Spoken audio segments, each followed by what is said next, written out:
Whoa,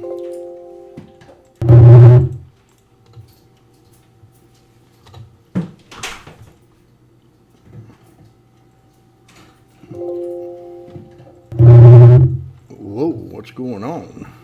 That doesn't sound good.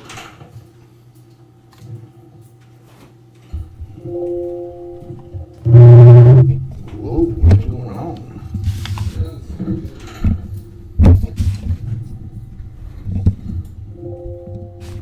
good. Whoa, what's going on? Huh. Now, I'll change headsets. Huh.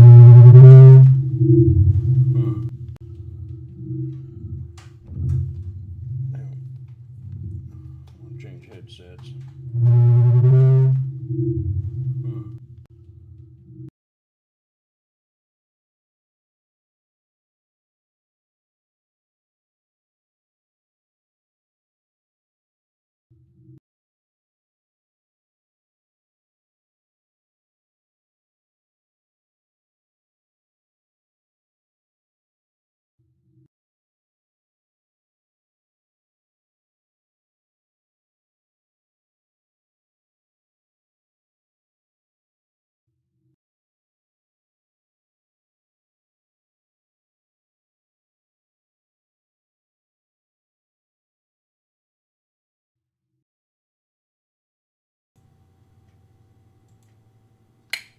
Much better.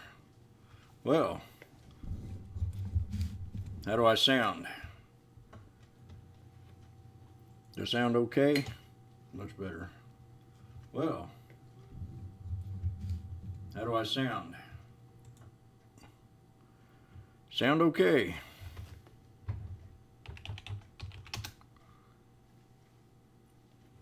Let me turn on my air conditioner. I'll be right back. We'll wait a few more minutes to get people on here.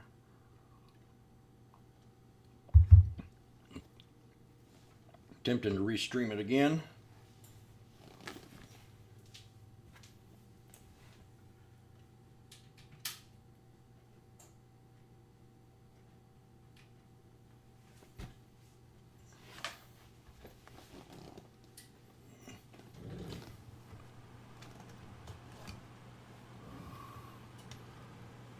Set up my platform.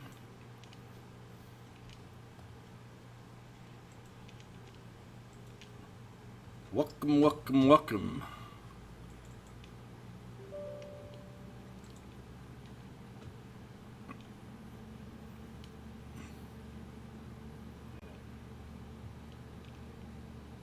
Looking at my platform now.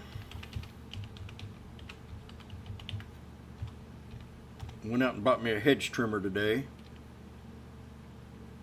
Someone wanted to charge me $1,000 to trim some hedges at one of my job sites. I said I figure I'd do it on my own.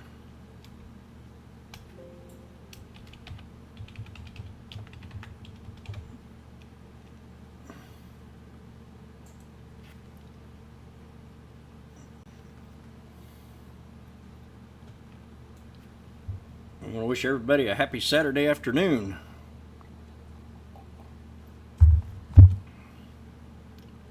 We're going to talk about supports, pivot points, and resistance areas on how to try to find them on a ticker that you like. But I'm going to go through a little watch list of my own. We'll start that here shortly.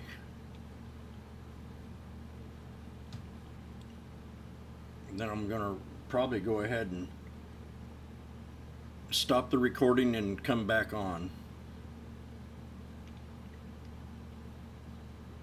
Yeah, maybe, maybe not.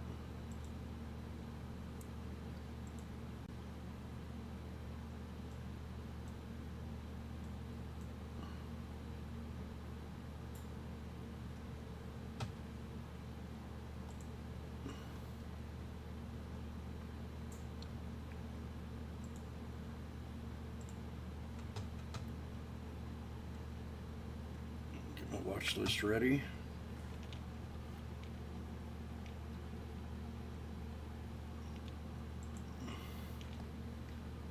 A couple pennies we'll go through. We'll go over a few, maybe look at the SPY. I want to go over a few EV cars on my watch list. Sure had a heck of a run on Tesla, didn't we? WIMI, another beautiful run on Friday. Disney had another one. I sold out of that one thing. I think I made a mistake by getting out of that one. I have Tesla, that big double top resistance level, breakout at 1500. And then the SPY. So let me pull up a nice chart that I want to look at here. We'll go to the TTM. And then I've got a new one that I'm going to be working on this week. So I want to welcome everybody to I Love Stocks. And we're going to talk about stocks of your liking. If you have any questions, finding any supports or pivot points or resistance levels, that'll be great. But we're going to look at the SPY. With all the bad news of Corona, the market just keeps going up. Kind of goes in lapses, so it's kind of good to be in the now. Don't know which direction the market's going to be. And usually I have to wait a few minutes in the day to figure that one out, the first 15 minutes. I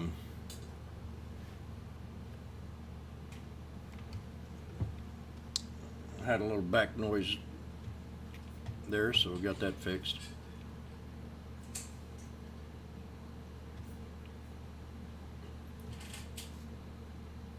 So we're going to look at the SPY right here at 316.61 is going to be another support channel right there. I'm going to pull up the 20-day. We've had a nice little run on it, and we started having a descending pattern on it. And then into close on Friday, had a beautiful bounce. I mean, just back up to that double top resistance level of around 318.50. So it kind of stopped there, pulled back. We did close at 317.59. So I'm going to magnify this up a little bit on the SPY.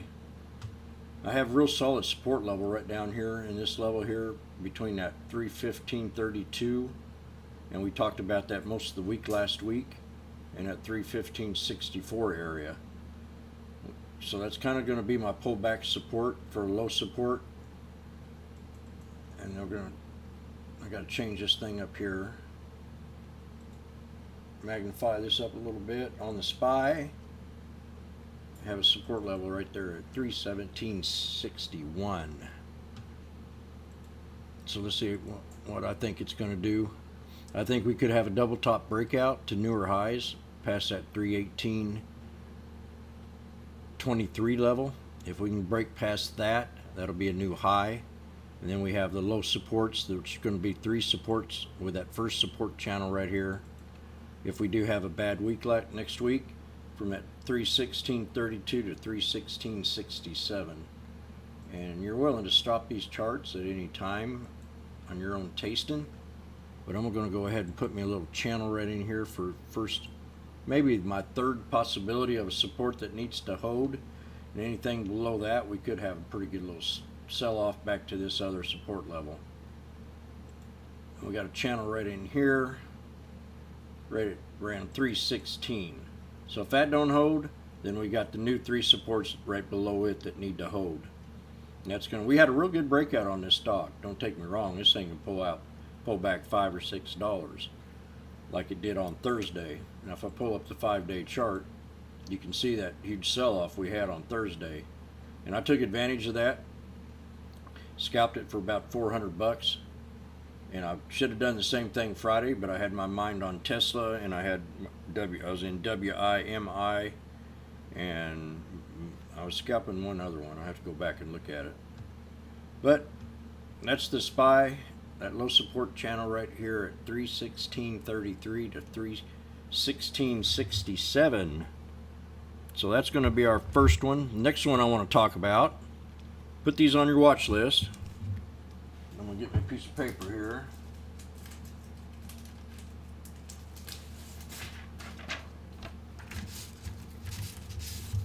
I'm going to write all these tickers down and create a watch list for us.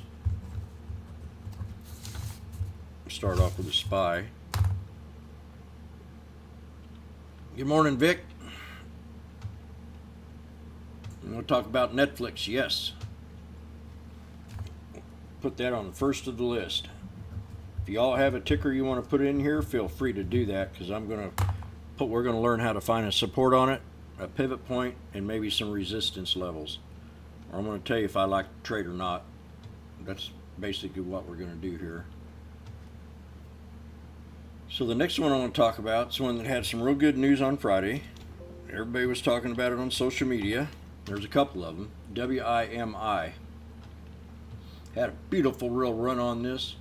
I said, are we going to go to 10 on it? We went way past 10. This thing ran all the way up to around 23.69. Called a support level here, pre-market, down at 660. As you can see on this chart where we had that high right there and that low right there where it touched down. So I drew a solid red trend line, and pre-market I said this thing could pull back to 660. And that's exactly what we got. It pulled right back to that 660 area and then bounced up, hit a little resistance on this triangle right here, pulled back and run up against that 50. And that's the 50-day SMA, moving average. Now usually I like to use the EMAs, so I'm going to pull up an EMA chart also. There's that Tesla chart. That was a beauty. WIMI. And we're going to try to figure out if this thing wants to break out resistance or pull back. So we definitely had a low support down here where we had that previous market high, and that's where I want to put that first line of support, or that support line. And I'm going to change this up here and go back and find, and I'm looking in this little mountain right here for a resistance level, and I'm going to magnify that up, and I'm going to hit that trend line. Then I'm going to go back. That's going to be a low possibility of low dip support. So I see another channel right in here, and I'm going to go ahead and put that 14. Go ahead and magnify this up, make sure I've got this right. I'm going to take this off. Well, actually I like it right there, because I like how this touched down right here, so I think that would be a more solid support than trying to bring it down to this lower level. And that channel's right in here, so we're going to call this a support channel. And then we got another one right in here, kind of a descending. We had the lower highs, but you also had the higher lows right up in here, so that made it bullish. We're going to go ahead and put a support line right here and a bottom support line maybe right there. That's going to be your second support level. So let's go ahead and find one more. We got a channel right in here, so we're going to put a nice little chalk mark in there. I want to get this right, so we're going to put that right there. And this is on WIMI. I don't know if you're all watching it or not. Now we're kind of up here to the resistance levels, which are going to be the solid first support. And I'm going to draw one right in here where we had this previous high right here and we had this previous low. A lot of times when you break that resistance and it comes up, it can pull back to that previous high. And I've explained this many times in the room when you're trying to find a support level after you've had initial breakout up this high right up in here. So we have another resistance right here, and then we kind of have one right up in here, and then we have the daily high, and I would mark it on the body of the candle, not the wick. The wick shows signs of weakness, and the body is the most important. You see the body retests itself. The wick kind of just doesn't have the same kind of balance as the body of the candle does. So I always try to explain to people, pay more attention to the bodies of the candles, and then the wicks is like a fine-tuning of a fiddle. You got that first up there on the neck where you kind of tune it up, and then you got down at the bottom of it, you have little fine tuners.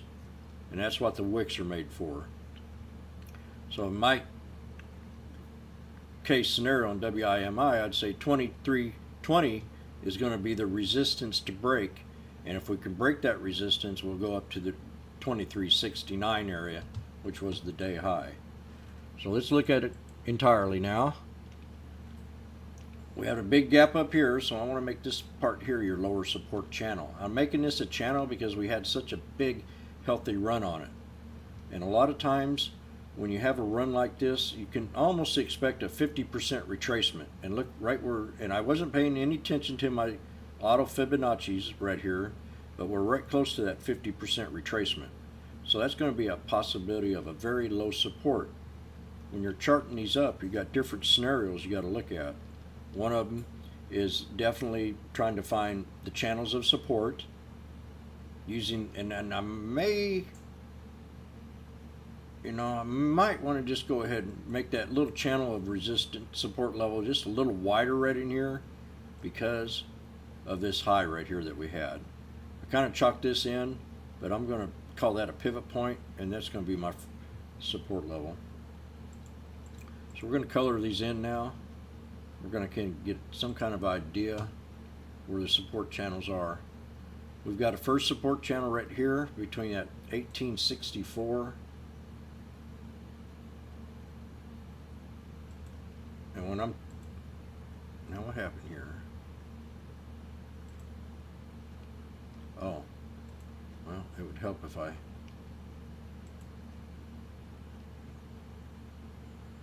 first channel support right here. The second one's going to be right in here.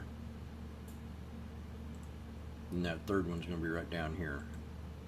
I always like to have 3 channels of support on a breakout stock. And I know that 50% retracement's right down here at 1419. So our first support, if it does not break past this at opening at past 2125, we can pull back for a retracement bounce back up from this 1864 to 1964, or it can pull back to the second support channel of 1673 to 1771, and then a final strong buy 1419 to 1532. Now you are going to have a retracement bounce off this trade because there's a lot of people stuck in this trade up here, and then the smart ones broke it. Once it broke that double top and it showed that lower high, that was the time to exit the trade if you started getting down to this other support and it retraced back up. So anytime you see these lower highs, that's a time to consider. It's a sign right here that when you had the double top and then you started seeing that selling coming in on the tape and it was more selling than buying going on, that would have been a good time to exit the trade. Maybe up here at this support level at 222.22 if you were already in the trade, because once it failed that, it was a goner. It did try to retrace back up and hit that, but then yet you still went on down. So low support 1419 to 1532, second support channel 1673 to 1771, almost a dollar spread there. And then you have that first channel of 1863 to 1934. So I hope that was a little bit of help on WIMI. You can stop these charts at any time and write these numbers down as the video's going on, or even as when it gets over with, because it will be recorded. The next one I want to talk about is another one that had a nice, and the reason that this stock ran like it did is because of the 5G applications that it has. And to me, 5G is about everything next to the cloud, and this is a wonderful cocooning play. So remember, pull back on the dead cat bounce. You stop this video at any time. Good morning. Morning, Anthony. What a run it did have. When you have a stock that runs like this, do not take it off your watch list. If you miss the trade, wait for these pullbacks, and always look. Last week I studied candlestick patterns because I wanted to fine-tune my scalping skills and my day trading skills and my swing trade skills. So I really studied candlesticks real hard last week. And candlesticks will give you confirmation of a reversal.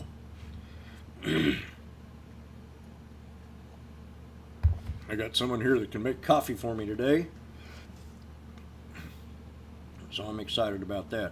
Now the next one we're going to talk about is another one that had a real nice run, and SPAQ. Spartan Energy. We're going to pull up the chart. I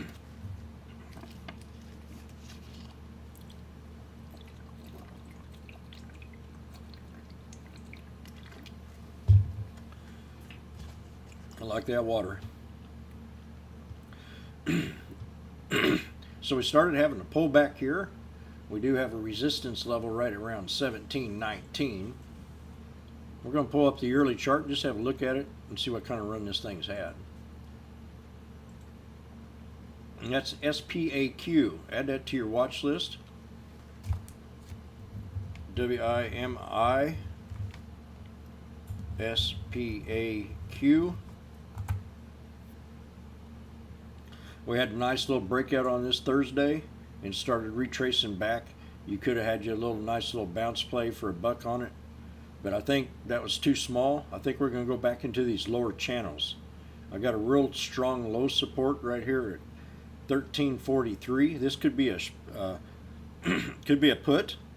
I don't know if it has options or not. I probably need to pull up that and figure that one out. But for right now, we're going to just trade it as a day trade and a scalp. Not much of a swing trade. So we have that low support down here at 1443. I'm going to pull up the yearly chart. I'm going to show you how I try to find these support levels. We've had nothing but just kind of a nice little bounce since the EV car breakout has happened. Right here, and I'm going to share my EV car watch list here in a little bit. But I always try to find those support levels, and this is a pretty nasty little candle right here, which is telling me that we're going to have a pullback, and it could pull back to this $16 level. We do have a gap in here and a gap in here. So I'm kind of just thinking, wow, that's too big of a run. You know, $7. We closed with a nasty candle on Friday with a big old fat wick on top, which tells me we're going to retest this support level down here just a little bit below $16. And if we can hold that, it can bounce back up. But I think you'll be better off if you wait for that 50% retracement down here at 1412 and get into this channel right down in here. So let's see if this pulls back to my support levels Monday or Tuesday to this 1343 to 1412 area with a pivot point area right in here where that last candle base was. And I'm going to chalk these in with color so when I know what I'm talking about when I come in here on Monday and look at this trade. Then we got that other support channel right down in here. Then the first support channel is going to be right in here for right now, but we're going to take another look at it on the 20-day. See a little bit of something right in here.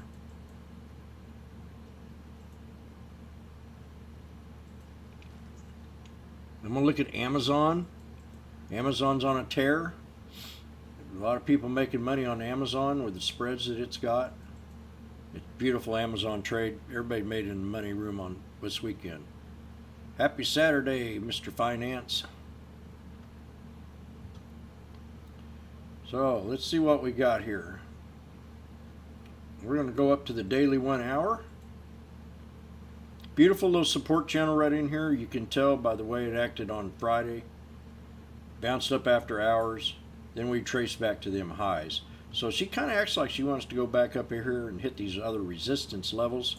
I see a triple top that we tried to break, but you can tell the lower highs, which is showing a sign of weakness. And what happened in that sign of weakness? We pulled back to that lower support channel. I'm going to take this, well, I'm going to leave it in here, but I know that support level's right here at 1651. And I'm going to try to find a little pivot point area. You see where this here base of this candle right here is? Right in here. That right there. How we touched up. That's where I would have drawn that trend line. And look where we pulled right back to. Pulled right back to that support level. History repeats itself all the time in these charts.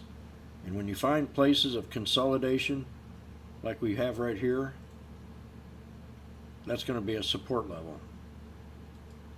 And I'm going to do something here.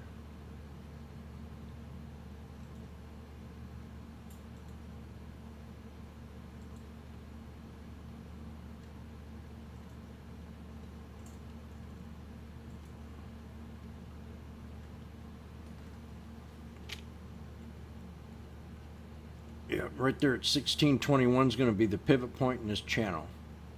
Resistance to break is going to be this triple top, but I'm going to kind of go with this 1740. If this thing can get up to 1740 and break that, we'll get up here to the double top area, which is right around this 1790 to resistance highs of these wicks to 1850 for the breakout. Pullback supports on SPAQ. I still think it's going to pull back a little farther. If it does not break up to this resistance level of 1716 to break, that's very important. That's going to be your hard resistance level, and I'm going to go ahead and I call that hard resistance for one reason, and I'll show you why. On the 20-day 1 hour, every one of the bases of these candles right in here created a hard resistance. We just couldn't break that. Although the wicks did, like I said before, the strength of the candle is within the body of the candle. We had a spinning top right here, 2 of them. It failed and it went on down to that first support level. So 3 support levels we have right here right now. We have this, and I had one right in here on Friday. Didn't pull back to that one, but I think we're going to go down to the lower part. 1343 to 1412. The pivot point, which is going to be your second support at 1520 to 1546, and to keep it in that same support channel of 1594 to 1651, and that's SPAQ. So let's go over Tesla, and then we'll go over Amazon, and then we'll do Netflix, and then I'm going to ask everybody in the room to give me one ticker, and I'm going to go over that ticker of your choice. So we've got SPAQ. We're going to do my favorite one, Tesla.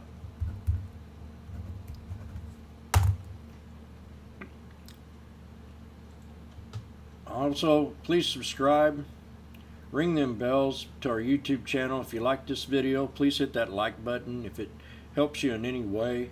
I've been told it does, but you know, we're going to have a few bad cats out there that probably don't appreciate it that much. But this is more illustrated for the beginner trader, or one that really wants to have a good stock and try to buy it at a support level and try to make more profit on it.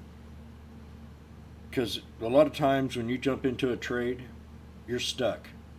If you don't know what you're doing and you don't know how strong the trade is, you're buying at resistance, it's going to pull back. So there's going to be trades where you just kind of say, okay, wait, I like this stock, I like the volume, I know it's going to pull back, so let me try to find an area of consolidation and let me try to get into that support area. I'm going to pull up my profile here. I'll show you something that I had on my profile. Tesla, I'll come in the morning, and it was the stock gods were talking to me on Friday because I had 2 predictions. I said Tesla came in and I had a target of 1200, and we hit the 1200.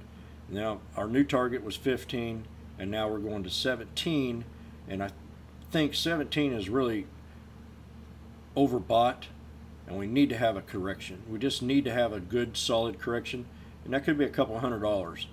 It could be a couple $100. We've had a $200 bounce on this run, but I woke up with this smiley face on Tesla that morning on the chart, and I said it's going to be a good day for Tesla.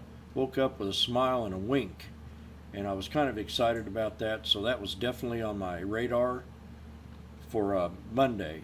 And then also that Amazon, I had a target for about almost 2 or 3 months to 3,200, and we hit that 3,200 and actually closed at 3,200 on Friday. So Friday, the stock gods were talking to me, and I think we're going to have another good week next week. So let's go ahead and look at the Tesla chart. And write these tickers down that we're doing, and some of these support levels if you have a pencil and paper around you. But we've had a nice little trend. We've had ascending triangles on this thing. We definitely broke out a trend here on Thursday morning, but look at the pop that we had. You know, we got to have a pullback on this trade. We had another ascending triangle right here, kind of a hunchback ascending triangle. We have this wick right in here, so I'm going to go ahead and draw a ascending triangle here.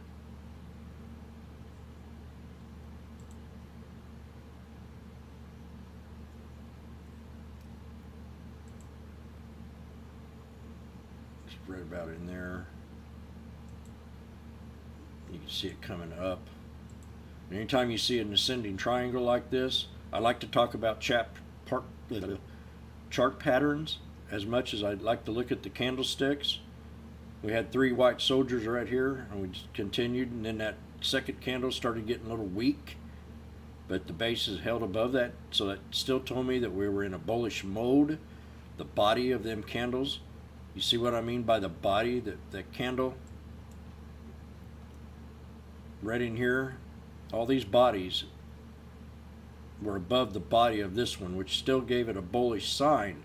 You see in the same pattern right up here, you had the 3 1-minute candles create a resistance level, and the next 4th candle that came up bounced up on it. Started seeing some sign of weakness right here, and here we have a dragonfly, maybe another breakout on this stock with a dragonfly candle, but that wick is kind of showing a little sign of weakness, so we have to keep that next candle above this and to break out of this for it to still be bullish. But that's just kind of a little what I've learned last week, and I've always loved these ascending triangles, especially on a breakout like this, and the momentum's there. You have the higher lows, you have the horizontal line creating resistance, and then you have that other breakout. And then we started seeing sign of weakness right here, just pulling back after hours. It's a totally different atmosphere, same as pre-market. Now you're going to have your fat cats trying to short these stocks pre-market, and then the retail trader starts coming in and buying the dips, and the fat cats too.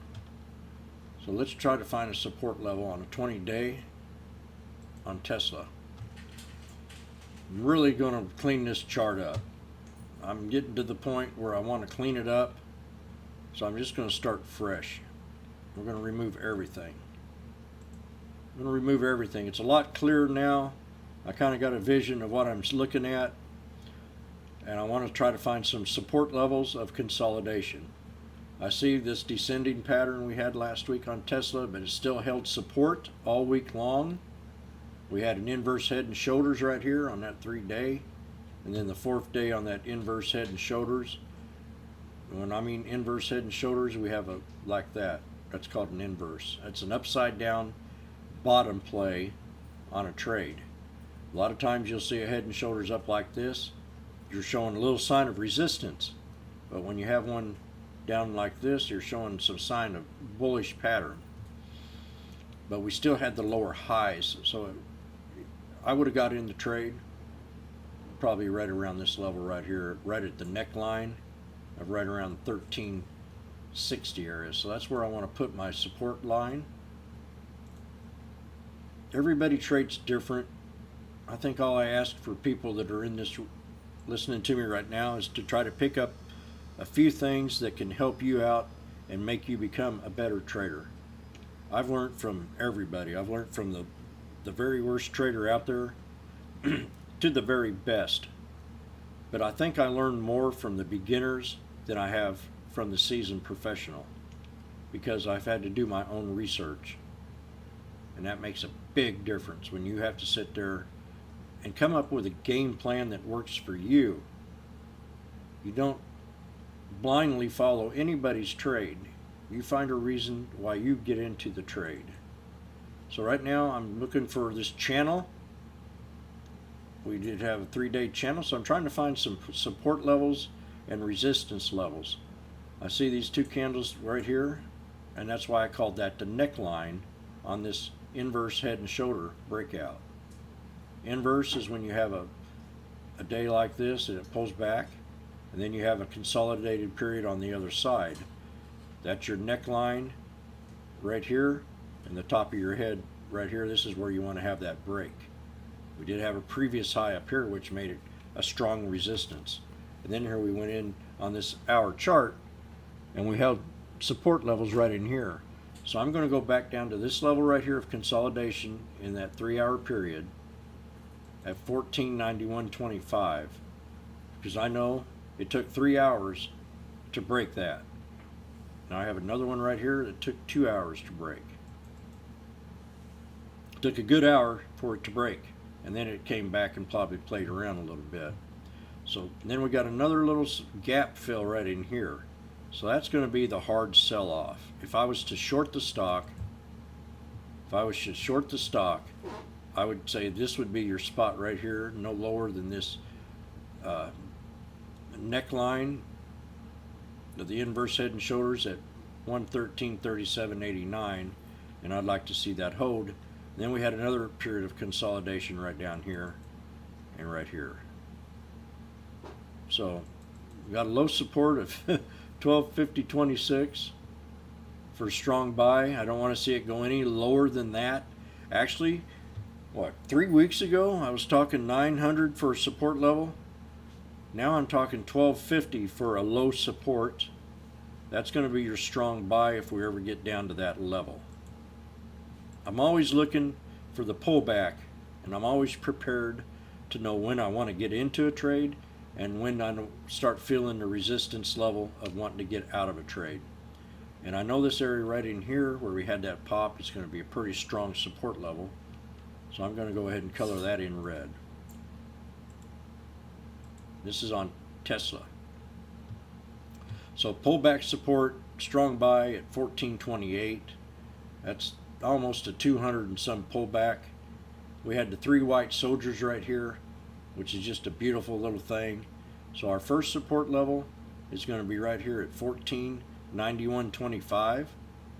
The second one at 1456.39, and then a strong buy right here at 1428, where we had that seasoned high right up in this area. And actually, I'm going to go in here.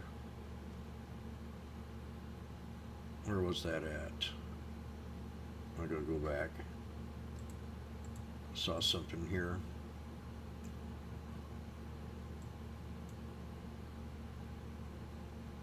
That's not much higher. $4. I mean, that could mean that could be something. Pull up the daily here now. I want to chalk this in. This is a very important trend line for me right here.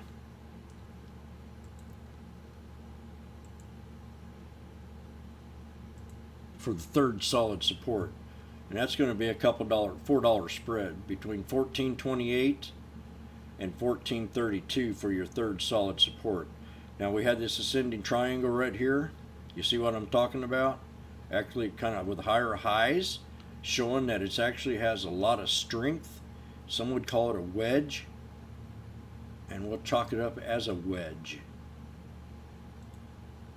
We're going to go right in here with this. We're going to run this up here, and we're going to take this level right down here. So that's an upward, that's a real strong ascending triangle wedge. And once we broke that resistance level of that last high with double top, we had the huge breakout. So anytime you see a higher high and a higher low, you can more or less think we're going to have another breakout. I would almost consider this a little stronger than the ascending triangle. Then I'm going to chalk a line right down here for your second support channel. As you start looking at the chart, you start seeing, and you start bringing the time frame down smaller and smaller, you start seeing other places of consolidation. So now where are we going to find a little channel in this area right here? We know we had the high right here, so we could more or less say this 1491 is going to be a pivot point area. And I want to take this high off this candle right here. Then I'm going to take this low, and it's magnified up to make sure I got this right. I got to do it one more time. Kind of, there we go. See where we had these two highs right in here? And then we had these touchdowns almost every time. And then she just said, I'm not doing touchdown no more. That's where we're going to put that little support channel.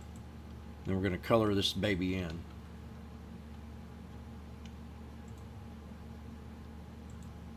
Anybody that knows how I trade and how I chart, they know I'm probably one of the, I'm accurate. I'm not going to say one of the best, one of the most, but a lot of times they do pull back to my support areas.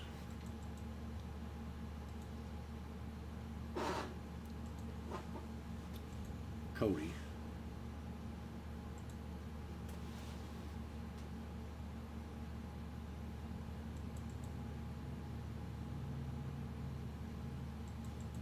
I'm creating a new support channel for the first one.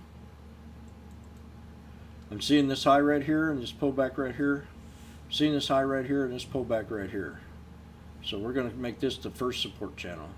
It takes a little time to chart these babies up if you want to get accurate on it. You want to do the homework and become a better trader. Okay. We might have a bumpy road to pull back here, so we're going to make this 1517 to 1525 your first support channel. Your second one's going to be right here at 1481.69 to the 1498 for your second support channel, which was that upward wedge. That upward wedge. And it can pull back. It can get a little crazy in here, and we could have another little line right in here at support if it does break that channel right down in here at the bottom part of that. Then that third one right down in here, it's going to be your third solid strong buy, but I don't see it going any lower than this area right in here. This is really a strong pattern right here, and I'd hate to see it go any lower than 1472. So we're going to chalk that in a red line, and we'll see if it does not go any lower than that next week. And then it's all a gift, anything down in this area down in here. That's when you really start to fail, and you just want to be patient and let the trade come to you. But this Tesla is a scalper play. Find the best option for you, wait, be patient on the pullback, and scalp it and swing trade it. I'm going to 1700 on it. Low support down here at 1432, like I said. That's going to be Tesla. I hope that helped you out on Tesla. Everybody made money on Tesla Friday. So let's go ahead and look at the Amazon, and then I'm going to go to the crowd, see if y'all have a ticker you want me to look at. And we got about, I'm going to say 20 minutes before I take a small little break. We're going to look at Amazon. Amazon, I think now is probably going to be a $2 trillion company. Amazon is probably the best stock out there to be trading right now that actually can hold its own and have the strength to keep coming. There's a beautiful pullback on it. I mean, there's some people that probably got stuck in this stock chasing it on Friday because it just kept going up higher and higher and higher. Now, I told the room, I said 3,200 is a resistance level for me. I don't want to take this stock too much higher than this right now. I want it to pull back to a support level. We've had too good of a run. It needs to consolidate. In my opinion. 3,200 was my target, and I was strong on it. I want to see it pull back to at least 3,000, maybe 29, and hold that channel. And we're going to look at it by pulling up the chart. And then the chart is what tells me the story. It's the tape that gets me into the trade. And what I mean by tape, I mean by the money flow and the action on the time and sales. In case you don't know what tape is, that's the time and sales, and you'll find that on TOS right here. And I used to be a real heavy duty level 2 guy, but here lately I just been following the tape and the news. Those are 2 of my 5 on the checklist. I like to know the size of the float. I like to know what kind of news it has had, if it's had any upgrades or downgrades. Square had a downgrade and it went down, but I'm still bullish on Square. Roku had a downgrade, and I'm still bullish on Roku. The fat cats keep trying to bring it down so they can get back into the trade. They're trading it both down and up, down and up.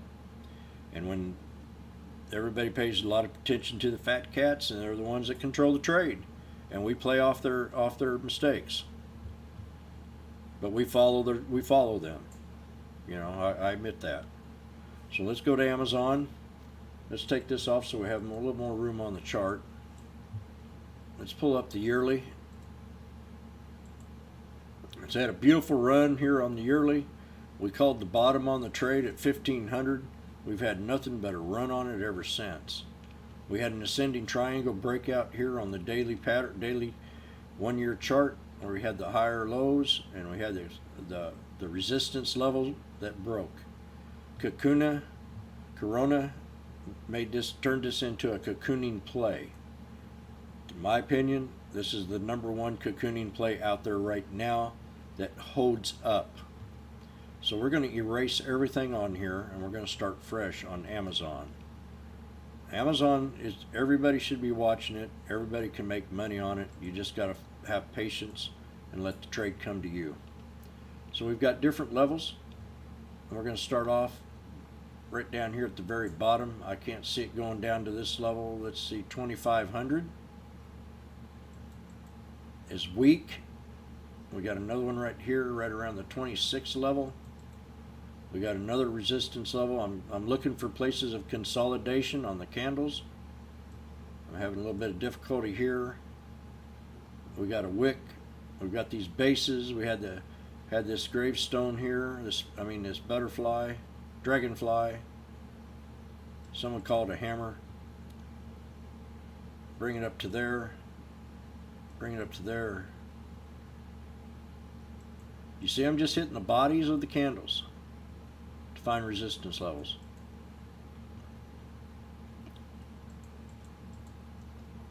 We got another one right in here, so let me magnify this up. My jaw, I've had it broke a few times, so I have to kind of move it around a little bit. 3081.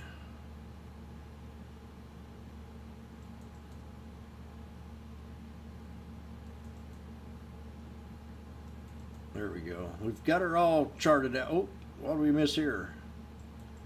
These are on the daily candles, and I'm using the body mass of each candle to find a place of consolidation and resistance levels. So let's go to the 20-day now. See if I missed anything. Now see how accurate on a yearly, daily candle, how accurate these turn out to be. The body, and I'm going to repeat it over and over and over, it's the base of these candles that creates the most strength. And when you start seeing them consolidate across the board, that's a pretty strong resistance level, or a support level, or a place of consolidation. You know, I want to put one right in here just for the fun of it, because I think I might have missed something, but I liked it the way it was, so I don't want to mess it up with it too much more from here on out. We had that big engulfing candle right here, so I want to take it to a 5-day, 5 minutes, see if I see anything in that. And I do. See? I'm seeing some consolidation. It's kind of hard to master here. So I'm just trying to find how many times I can match up these wicks and the bases of these candles all the way across. And I really like this area, this triple top area right in here. So that's where it's going to be. Now let's go back to the 20-day, or 1 minute. And I got one more right in here. See how we touched up right here and how we pulled back right in here. Had a little consolidated area. Let's go back to the 20-day now. Strong support areas.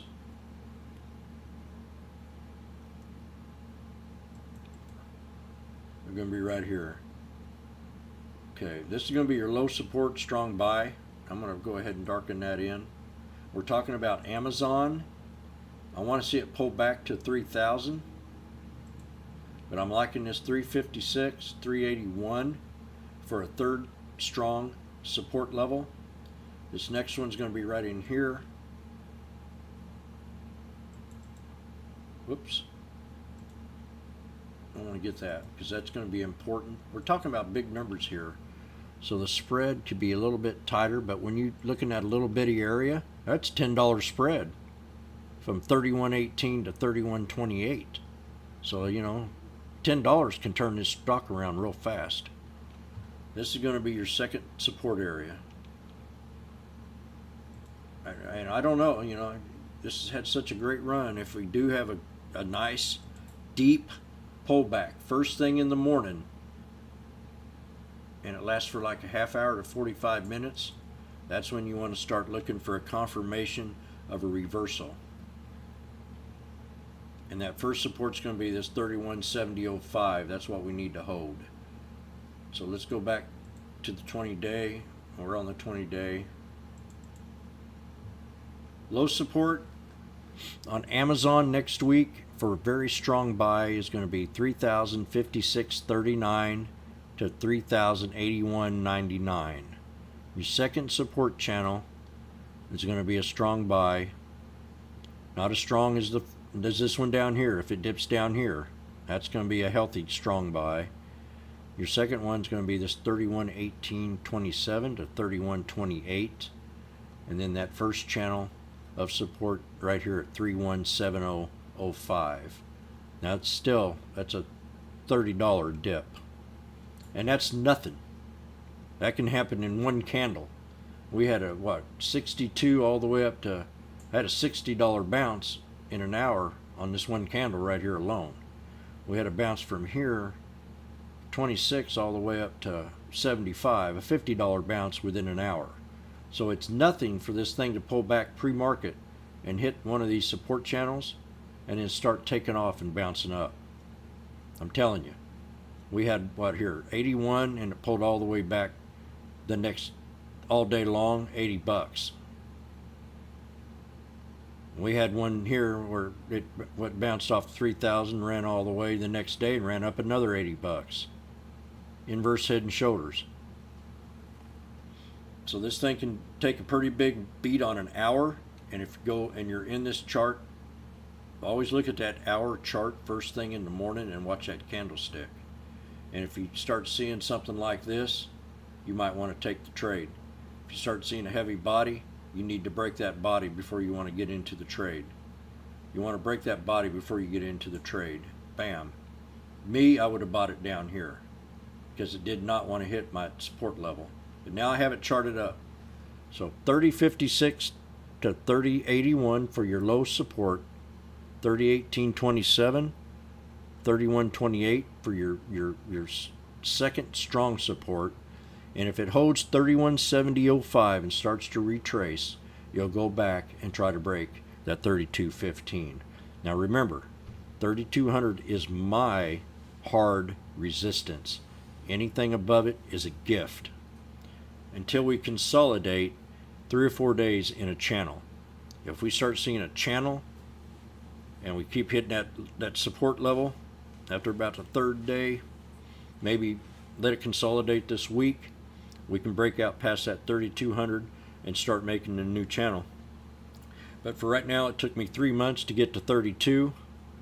I want it to wait. I want it to consolidate, and then I want to get back into the trade. I will play the pullback. I will not chase it. That's Amazon. Okay, that's it. Now, let's see what we got here. We're going to do Netflix.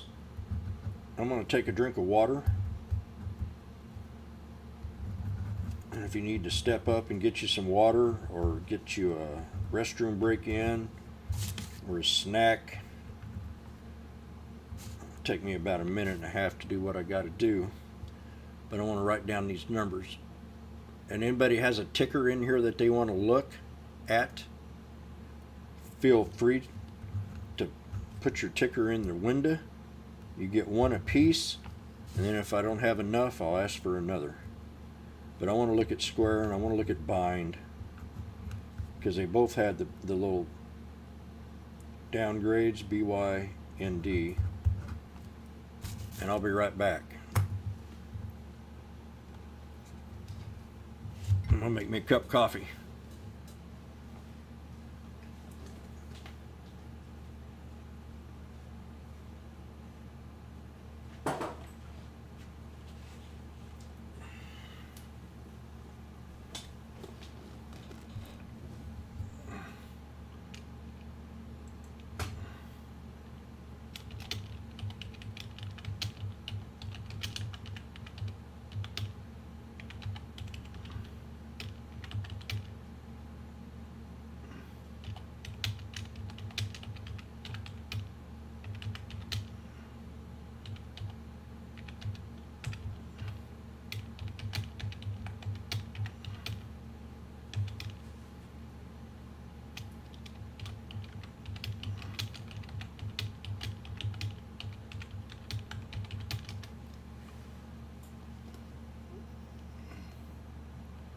That's right, George.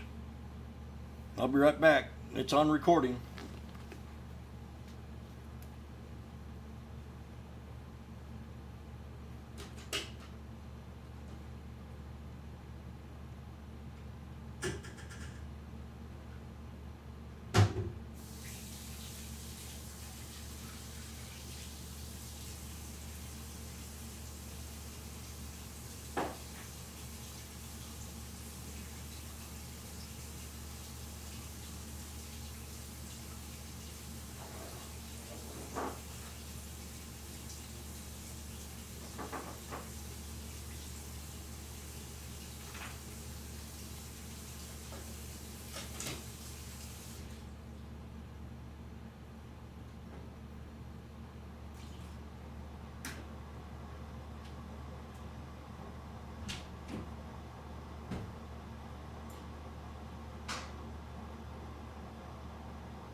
All right.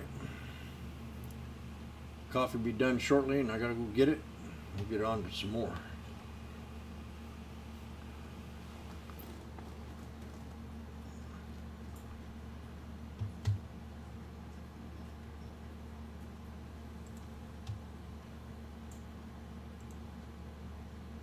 If you got a Twitter account, go to our Twitter link and hit that follow button. Miss Vegas is posting alerts in here all the time.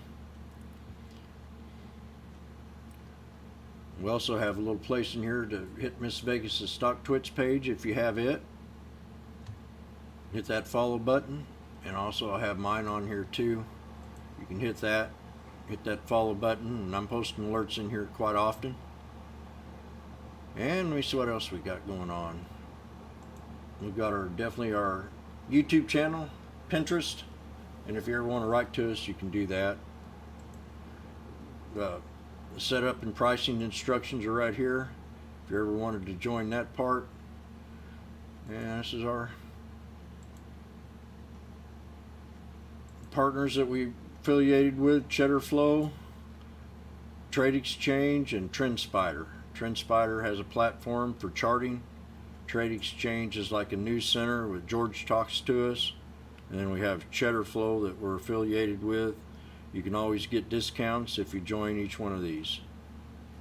Just let them know that you came from us, and you can see the offer and the details on the back. Well, not on that one, but 25% off, and same as here. It takes you straight to their website, TrendSpider. There's also a discount if you want to join that platform. So let's get back to the stocks. I'll go get my coffee and I'll be ready. Please write some tickers down in here. That's what I'm here for. We're going to try to find a support, a pivot point, and a resistance level for you to get in and out of the trade.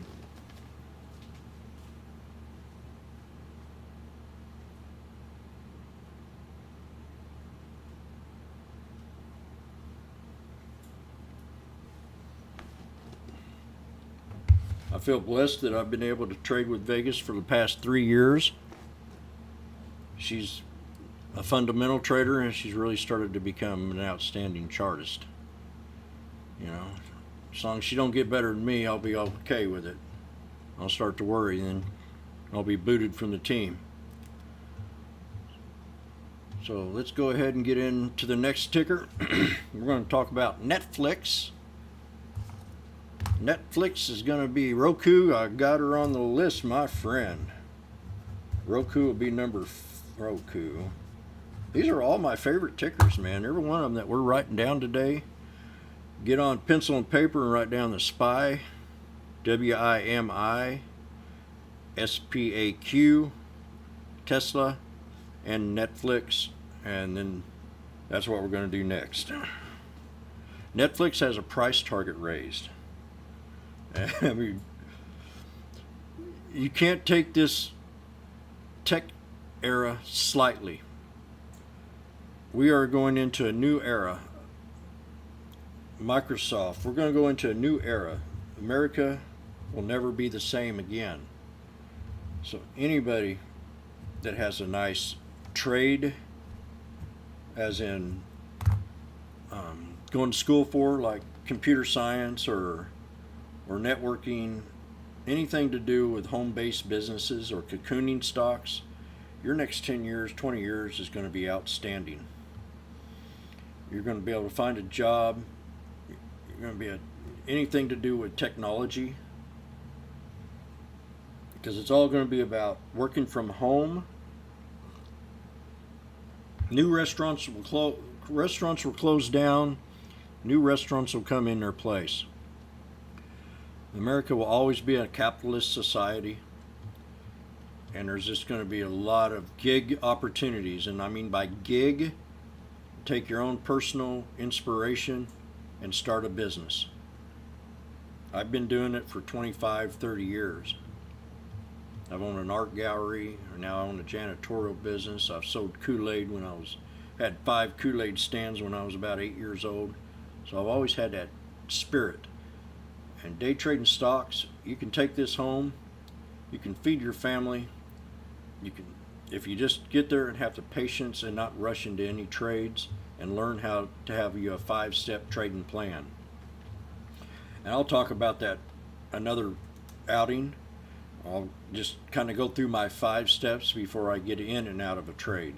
But for right now, we're just trying to get everybody used to finding support levels. So let's get on with it. Netflix. But I think times are changing, my friends. I wish I was 20 again.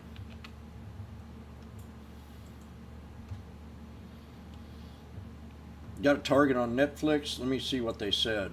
The analysts were really high on this $670 target raised by Goldman Sachs. So you know people listen to them oddballs. So Goldman Sachs, yeah. So we got to think 600 is a nice target. You know, another $50. But we're going to find a pullback support, or we're going to find a place of resistance to break. We do know that fat cats on Wall Street want to see 760. That, I think we can hit that plus. So let's go to the yearly and just show you the kind of run that this has had. We had the big pullback during the sell-off. We hit that kind of double top resistance level on the V recovery, and then we had the huge 3 white soldiers on the breakout, and we broke out of this channel down here. So I'm going to clear this chart up. We're going to start fresh. I got to have a relook at everything when I'm pulling up and I'm reevaluating. Totally different picture now. I'm going to start off with a bigger channel, and we're talking about Netflix on a pullback.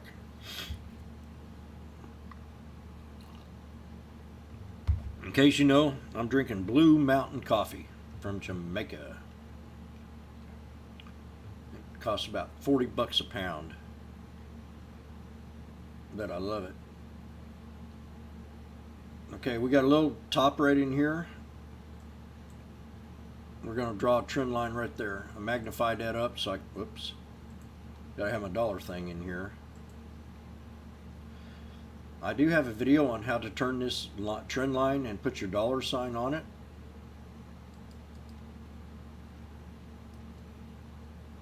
Up. Okay. I'm having a brain fart. Bam. Another one right in here. We had these highs on the bodies of these candles. I want to look for that consolidated area. See, I could have went up a little higher on it, but I hit this wick over here with the base of this candle, and everything almost hits across there. So that's going to be like a solid support level. Right down in here, I had that pull back to that low. I don't want to go down too much farther because we kind of outstand these other candles. So I'm going to put one right there, and I'm going to get this little hump right in here, and I'm going to get that little hump right there, and go up here, get this over in this area. Had that nice little breakout, consolidated area right here for what? 4 days, 3 days. Then we had this nice, beautiful little hammer right here. We had the bottom of that base and the top of that base. And I'm going to magnify this up. We're talking about Netflix. We're bullish on Netflix. And we're going to come right down here to this area right in here. And I don't know if we're going to see any of that crap. We're going to pull up the 20-day now and see what we've got. We'll go to a place right in here. I want to call support level. Previous high means a lot to me. Maybe on the third support. We didn't quite pull back to that area right in here. So I'm going to put another one right here. I want this area to be my low sell-off. I'm not going to get there. If it does, I'm going to buy a bunch of it. This area right in here. I know that this channel, we pulled back to that. We broke out of it, created a pivot point, didn't hold it, pulled back to the, dipped on down to the ascending triangle. So we found some real strong resistance area in this area right in here. Real strong. And I'm going to go ahead and chalk that in with the blue line. This is Netflix. Basically here I'm trying to help you try to find supports, pivot points, and resistance areas. The second one is going to be right in here. A little channel of resistance area. Why I say that? I'll draw this in and I'll show you. We had 1, 2, a triple top. It broke the triple top, and then it pulled back to the horizontal line inside of that little support area between the pivot point and the resistance of that channel. And we had a triple top breakout, which creates a strong resistance line. And then now that resistance line becomes a support line, and it pulled right back to it. So anytime you see a triple top breakout and you missed the trade and it run up and you're wanting to chase it, don't. Let it come back to that horizontal line on that triple top breakout. Guarantee 80% of the time you'll see it pull back to that area. 80%. Pull back to that triple top. And I talk about triple tops and double tops a lot. Now, we had a little failure on this triple top pre-market, but that's a pre-market move. That's a pre-market move. And once it opened up, it said, I'm going off and I'm heading up to the races. And I'm going to find another area of consolidation, and I'm going to pull back to that horizontal line on that triple top, and I'm going to come back and I'm going to break it because I'm so strong right now. And I got upgraded to $670, and I'm sitting here at $555, and I want to go up here come Monday, and I want to break that resistance of $553.36, and I want to move it up and make some more gain on it. You might not see the day you had here. That's a huge pattern to break. So I want to see it break the double top and create new highs come Monday. If not, we're going to pull back to these other 3 different levels for support level. One of them is going to be right here. I would almost say in this area right here, where we had these candles pull back and stuff, I would almost call that a support level, but I'm going to take it down to this base of this candle right there. Draw trend lines in every one of these. Every one of them. Because each one of these candles is a 1 hour long candle. Now, and I got to remove this one here because I didn't get it where I needed to be. It's got to be right on the red here, right on the base of that body of that candle. So let's look at the 20-day one more time. And we're going to draw little levels. Low support channel is going to be right down in here. That's where we had the soldiers coming in. And these are strong soldiers. I don't want that.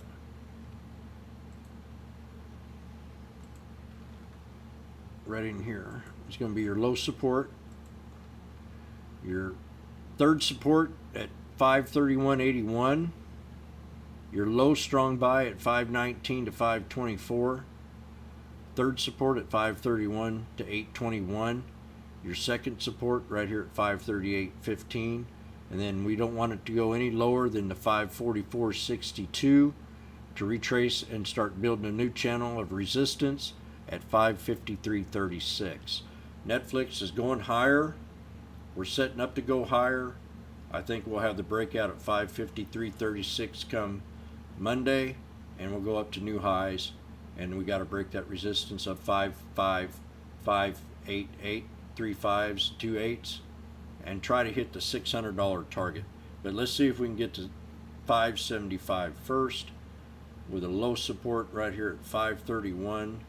And if that doesn't hold, strong buy down in this channel at 519 to 524.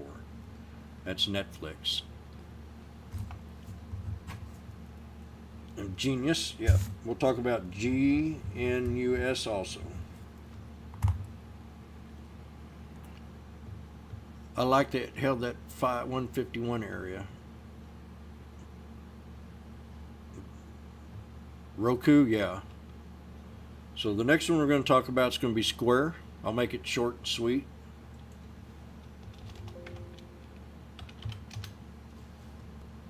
I'm really, I've been charting this thing up for months. I called this thing out at $100. No, not Square. I called out Zoom. Not Square. I've got this so chalked up here. Let's see if we can just take it to the 1 minute.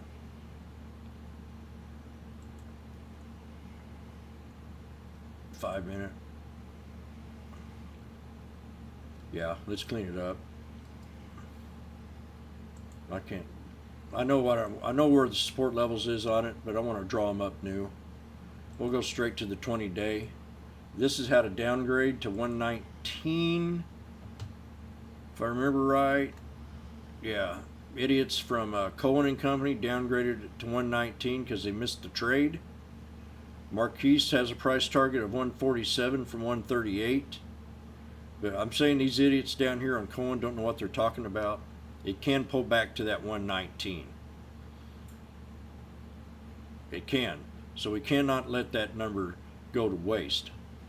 But I liked 125 area for the pullback. This one has an analyst target of 147 from 83. This one has a target for 131.48. So the huge spreads. So we keep that 119 in mind. We're talking about Square. We got a low support right down here at 107. I don't see it going down that far. In fact, I want to pull up a different chart.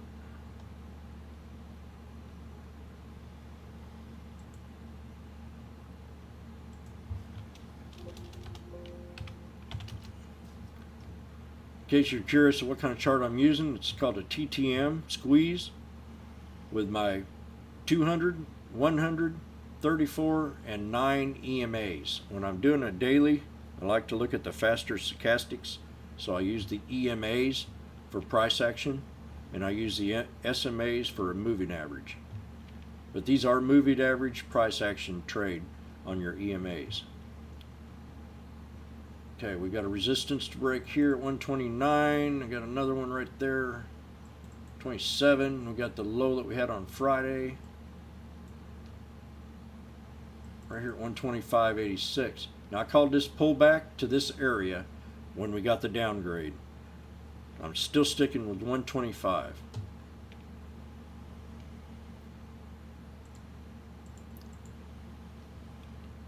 So we've had some pretty good volatility right in here.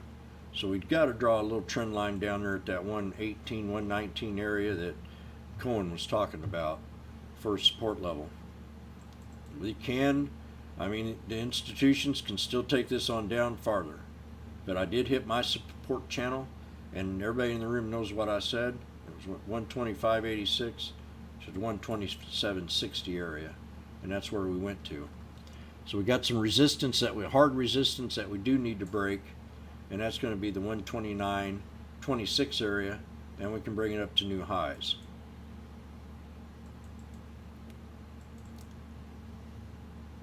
And I'm doing this all on a 20-day chart. And then I'm going to come right down here. Now, so this is how I see the trade. We did pull back to this channel in here, and that was very important to me that we held that 125.86. We bounced right off of it, and we almost got it backed up to that 130 area. So the resistance level we need to break is 129.26. Now, from here on out, if this support level does not hold, the 125.86, we got 3 different tiers that we can go down to, with the low strong buy at 118.21, 120.69, and 123.35. And I just love this spot right in here, so I'm going to thicken this up.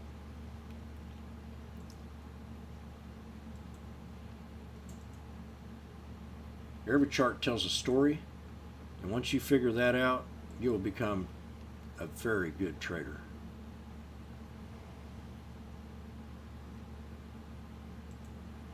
Now, I've got a support channel right, well, actually it could go down just a little bit farther, so let's clear this up. Let's make this whole area right in here a support area. And that was right there.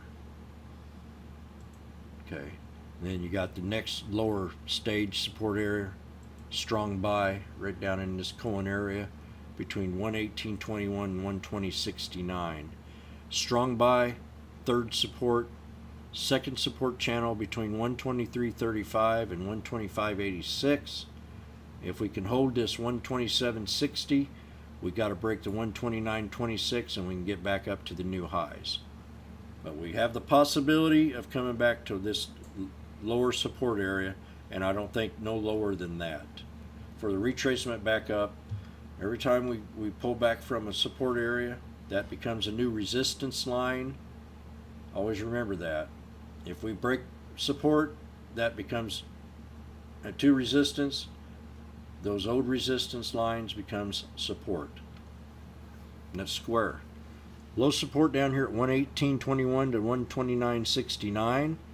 Second support 123.35 to 125.86. 127.60 to hold, with a resistance to break at 129.26 up to these 3 different levels. Write these numbers down at any time if this is a stock that you like. I'm going to move my face. Whoop, wrong one.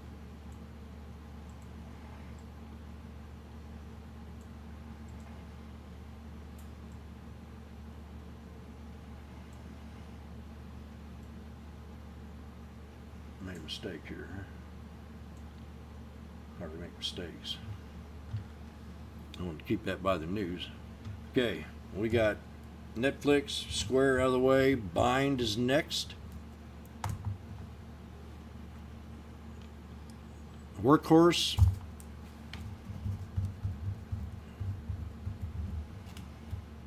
And I've got Genus on here. And Roku. Okay, Roku's next. Or Bind. Bind, I'm 100% bullish on. I've been bullish on Bind, fighting with the bears ever since it was down at 56 bucks. Vegas and I spotted this one, and we loved it.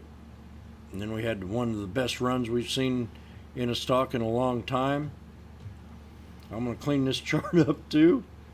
These charts with a lot of lines, those are ones that I watch every day.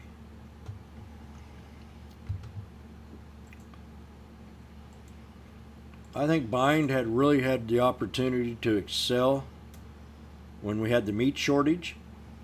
It kind of opened a lot of people's eyes because, you know, and it's an environmental play for me. It's a cocooning play for me. I was making veggie burgers when I was 16 years old out of a skillet at home. I always had a dream that Maybe one day I'll have a veggie burger company. I've always experimented with things with life. Now I kind of wish I would have stuck with my dream, but someone else got the idea. So bind, I'm 100% bullish on this trade. I think fake meat is the best thing that's going on out there right now with the corona plays, besides trying to find a virus not try to find a virus, but try to find a vaccine for the virus. Let's see what's in the news. Shares consumer packing consumer dietary stocks. I got a downgrade from Benzinga because it was too high, they think. You're going to have bears on this stock. So it got downgraded, and we got to sell at 123 price target. Some have it at 133. The target to 105 just 7.9 a couple days ago. Look here. UBS 105. Come on, guys. You're killing me. You're killing me. So let's try to find a decent area, maybe a contraction. I'm liking this area right in here where we had these previous highs. Unbind.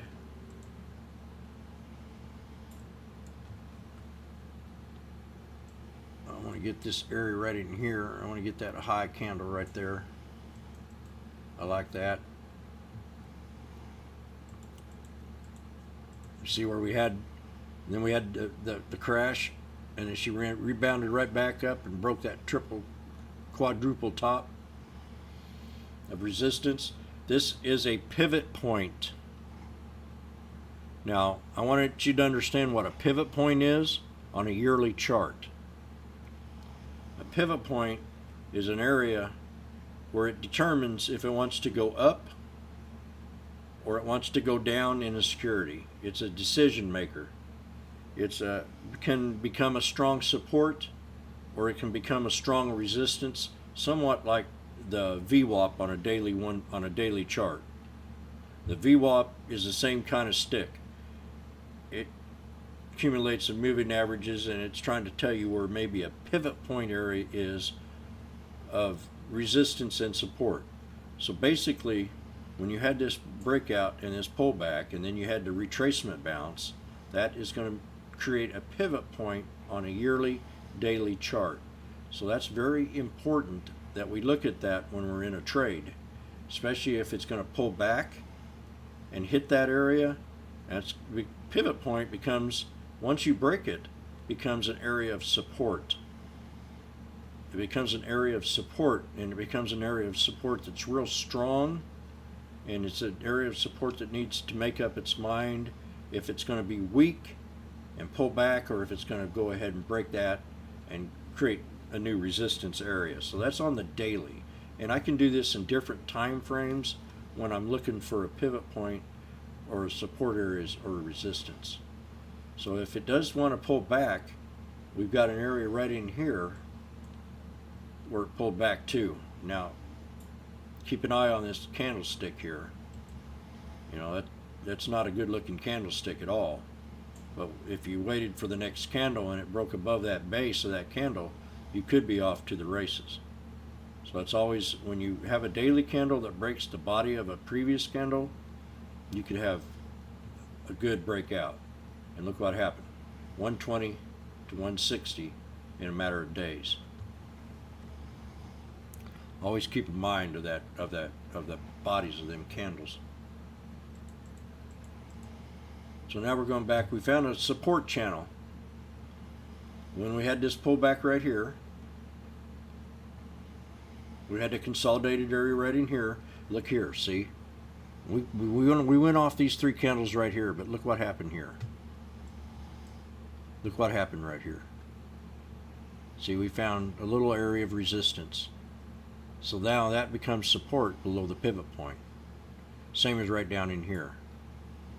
But I want to take a bigger picture at it because I just don't want to draw a line on just a couple of candles. I want to take it down to this lower area right down here at 111. See where we had this breakout where it kind of have found a little bit of resistance level. So we're going to magnify that up. And if I can't remember what freaking candle that was, I got. There we go. Right there. And we have a little bit right here. We have another one right in here. And we have some support level right in here. Now, you get down in this area, man, I'll be loading the boat, okay? I don't see it go no lower than the 120.86. But now we're going to look at a 20-day. I use 3 different time frames. I use the yearly, daily. It depends if we're having a lot of drama, like we did back during the crash. I'll go back 3 to 10 years to try to find support levels. And I did during that period. I see a little place right in here. And I see some right in here on the 20-day. And a low support right down here on the 20-day. Where, see, I'm still adding on to the bases of these candles. They get a little bit bigger and different every time frame you open up. We got a resistance to break. It's going to be this 146.38. Okay? We got to find a place in this 5-day channel right in here. We see where we touched back a couple times right here. I'm just drawing trend lines right now. Then when I'm done with the picture, because every chart tells a story, I'm going to try to figure out what all these trend lines are saying to me. And then we got one more right in here. So let's go to the 1 minute daily. Pivot point in this area. Could you tell me where you think it is? Well, I'll show you where it is. It's right in here. See where we had these previous highs? See where we had this here little support level right here? See where we had these little mountains right in here? That's going to be a strong little channel of support. We've got to draw that in there. We can't leave that out. And we can't leave this out. We had this low right here on the daily. Look what we had right here. History repeats itself all the time. I can use these same exact trend lines all year long. I could have the breakout and it can pull back, and I guarantee these lines will still be here and will still be hitting them areas of support.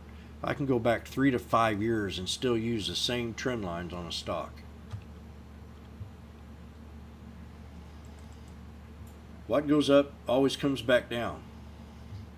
What goes down comes back up. But if you're in a momentum trade, you're easy to spot. I can't leave this out here either. This pullback, I mean, this is a double bottom. This is, okay, here's another lesson. We had this huge pullback here, okay? Then we had the breakout, and then come back to support level. But do you see anything in this chart that tells me that we're going to have a breakout? I do. And I'm going to draw it in. I see a very strong indicator right here.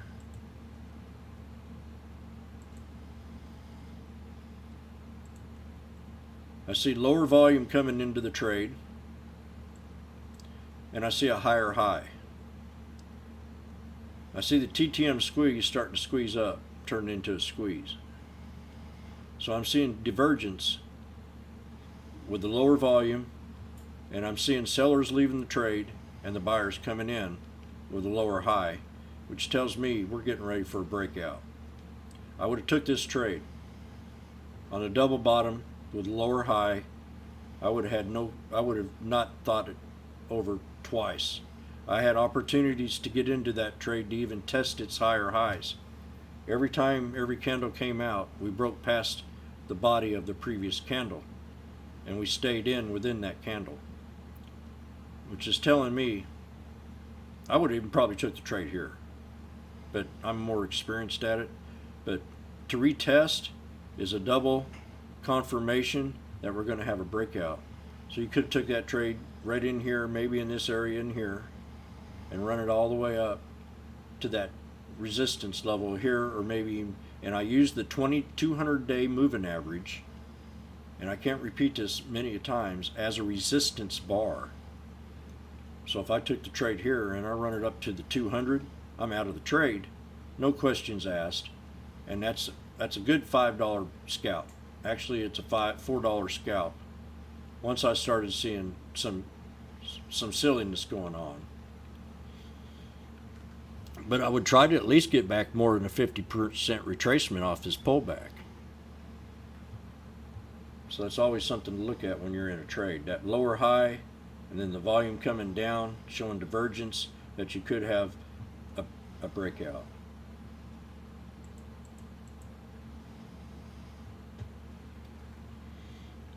So support level on the stock.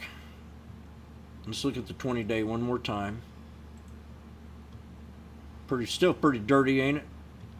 The way I've got it all trended up. Low support down here in this area for a double bottom.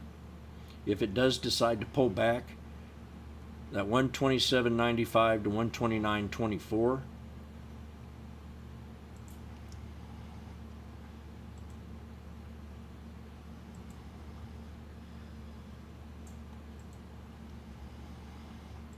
For your third and strong buy. I'm pulling this off a 20-day chart. I think a 20-day moving average is a pretty good average for starting to get into retracement bounces. So I'm looking at the 20-day chart on the hour to try to more or less give me the path of where I want to take it or where I want to pull back. Your second support level is going to be right here at 132.27. And then that first channel of support is going to be between here 133. If that 133.29 holds, you're going to be good to go to bring it back up to the pivot point area on this 20-day chart. We had resistance levels right here, support levels right here, which becomes a new resistance. The new resistance on a 20-day chart. So that's what we got to break. If we can break past this 138.95, we'll get up into this new channel. And if we pull back, it's setting up for a pullback right now to this lower channel. No lower, and mark my words, 128. Put that down on paper. If I'm wrong, you can smack me in the face. 127.95 to 129.24. That second support, 131.27, with a solid support line at 133.29. with a resistance to break at 138.95, and the rest of them are all right here with a hard resistance at 148.64. Time to take profit.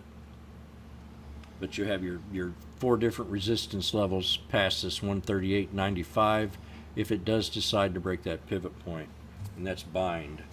I hope I made that perfectly clear to you. I'm bullish on the trade. Anytime you see an analyst come in and downgrade a stock, maybe consider buying a couple puts, but always try to find that lower 20-day bottom on a chart. That 20-day bottom can become a very solid support level.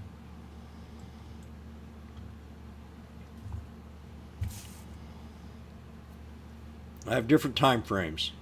I have a 1-year daily, and then my second time frame is a 20-day 1 hour. And then when I draw my trend lines for the final stage, it's a 1 day 1 minute. 1 minute, not 3. 1 minute. Less experienced traders can go to a 3 minute.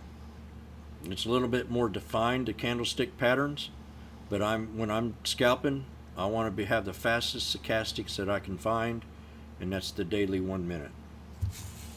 The next one we're going to talk about is another one that I love, that I've got beat up by the bears on, and that's Roku. And that was requested for one of the people in the room. And I want to make sure I got Microsoft and Genius and Workhorse is next. Roku is another one I got to clean up because I can't tell nothing on here today, especially with this huge breakout that we've had. So I'm going to go ahead and clear it up. we'll start fresh with it. I mean, it's a beautiful trade. Beautiful trade. No matter what these idiots out there say and bash my Roku.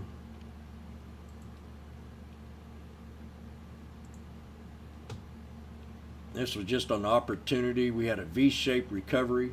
I think it was a stair-step recovery myself, and I called a stair-step recovery, and that's kind of what we got. But it is a V-shaped recovery, no doubt. But it takes time, you know. So let's try to find a pivot point on this yearly chart.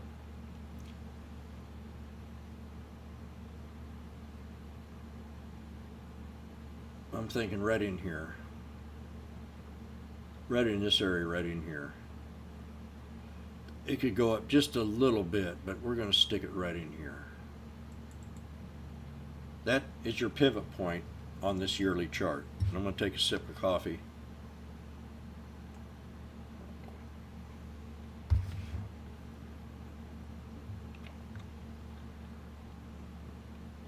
Excuse me. Another support level right in here. I'm looking for places of consolidation. Right in here. I love this little area right in here. I gotta find a little place down below the pivot point. That's right in here. Right there. Right there. Right there. So let's go ahead and chalk that in. Right there. Right there's another one. Right in here. Roku's had a very nice breakout. Roku had some great news last week. Can anybody type in one ticker related to Roku that really gave this stock a boost last week? If anybody's listening, give me the ticker that gave Roku the run of its life last week. One of you got to know what it is.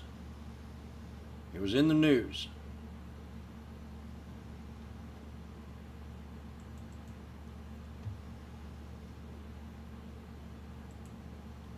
Nope. Peloton. They got to deal with Peloton. That was one of the big deals with Roku. So anybody that has like a Roku TV, they can use that with their Peloton app. So yeah, Peloton and them had a deal together, and I think there's 1.4 million subscribers with Peloton.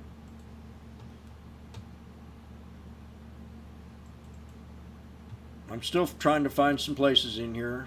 We've had a beautiful little breakout, so I got to use this year. Now I hope you all understand how I'm drawing these candles in here.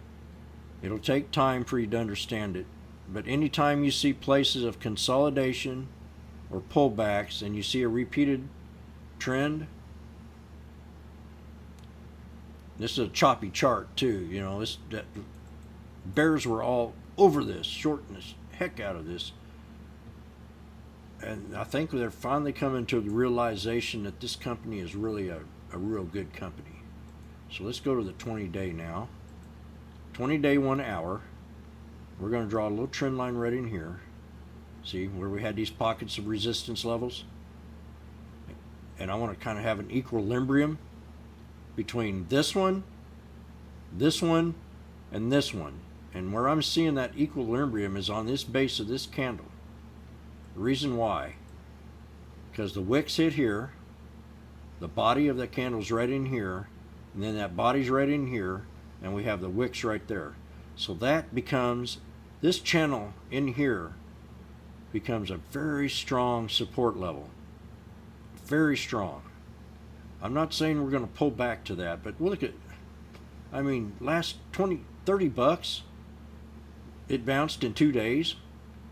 In a 5-day period, it bounced almost $32. So we're bullish on the trade, but we got to think in our head, that there's going to be the bears out there, and you got to think the way the bears think at times. And I used to call them skinny men because they just don't get enough food in their bellies.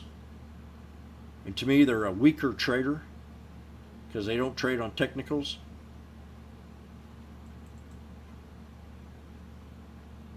They just trade on something that gaps up. We're trying to find resistance levels. We're trying to find places where it can pull back. So you're thinking as a bear, and you're also thinking as a bull. You just can't always be a bullish trader.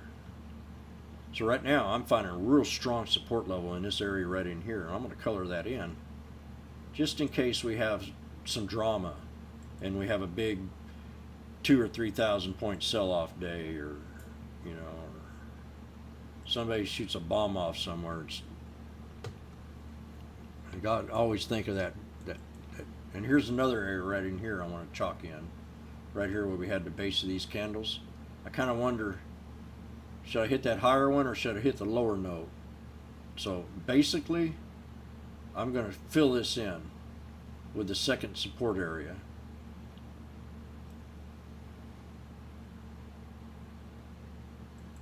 And then I'm going to re-look at it on a daily. I probably should do that right now. Then I'm going to draw a trend line right in here for a pivot point in this channel. Right there. Whoop, damn it. I didn't want to do that.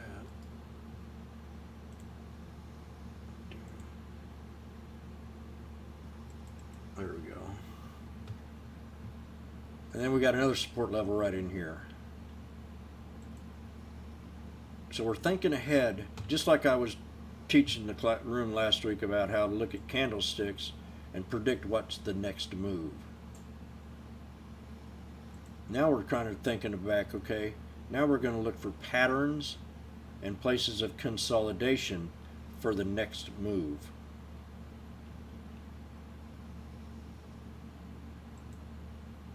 And I see one more right in here. I want to magnify this up a little bit and get this area right in here.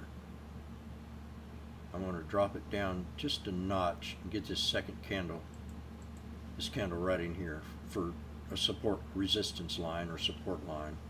Then we're going to take it to daily 1 minute and see what I missed. Now this is fine tuning a fiddle. When you get down to the daily 1 minute, you're fine tuning everything that you've already drawn in for trend lines. So we're looking for previous highs, and that's where we're going to find resistance and areas of consolidation. And we can see it all the way down through here. History repeats itself all the time. All the time. There's another one right there. Then we got one more right here. So let's see if we can see something on the 5-day. My 20-day might be too cluttered. No. This is a gift. Any of these blue lines down here is going to be a gift, a channel of support on Roku. No lower than 132.39 to 134.85. Your second channel of support, 140 to 141, 143.70. And then that first channel of support is 146.97, 149.36. And the resistance to break is going to be up here at 160. So I think we do come back and we pull back into this first channel of support. That to me is going to be the area that's going to either determine if it's weak or if it's going to retrace back up, and every one of these lines in here now become a new resistance. But their hard resistance is going to be this line right here. And I'm going to turn that into a red line, and I'll show you why.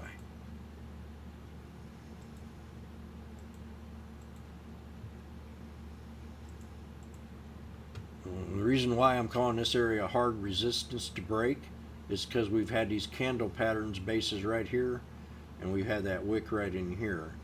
So that's an area of consolidation, and if we can break past that, we'll get our arm back up here and start creating new highs.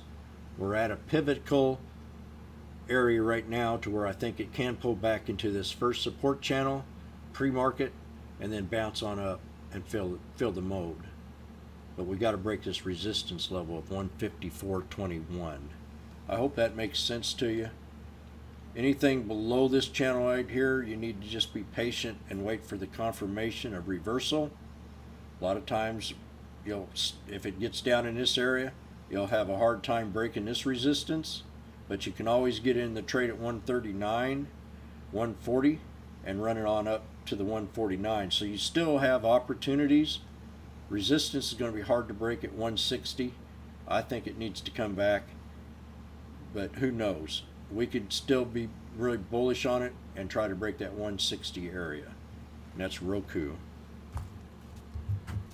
Microsoft is next. I hope I'm not taking all your day today, and I hope I am helping you out a little bit. Just trying to help you with your technicals. MSFT, one of my favorite scalping trades. One of my favorite scalping trades. Let me see what I called on this last week. I was playing the heck out of this trade, and I was calling out everything that I could possibly see. Took the trade on a horizontal channel. Exited once. I started to see consolidation. And I had my entry right down here and my exit right here. And I showed the pattern that I liked, and I was talking about a horizontal channel breakout, and every time we started getting them higher lows, and then every time these little hammers were coming in, creating a real strong resistance, we finally broke out of that, pulled back, and then had the huge breakout. Had another entry here on a spinning top, and you'll see that on the daily.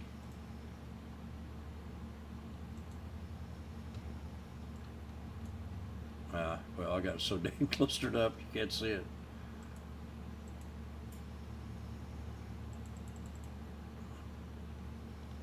Right there, I think the spinning top was. So let's get back to the chart. Oops. Then we had that huge sell-off Friday. We had that double bottom down to my strong buy at 211.06. Now, this 211.06 was a very important trend line, and I'm going to show you what I'm talking about.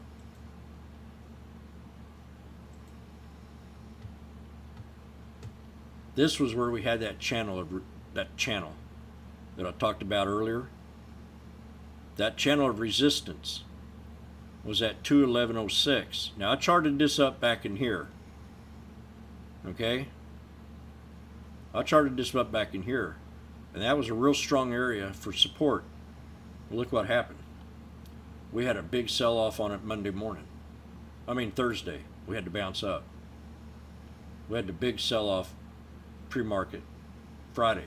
We had the nice little bounce up to resistance. This day was pathetic. I would have took that trade at the end of the day. This trade, same thing, same move. We had the big breakout and the hard sell-off. Look at that thing just take off.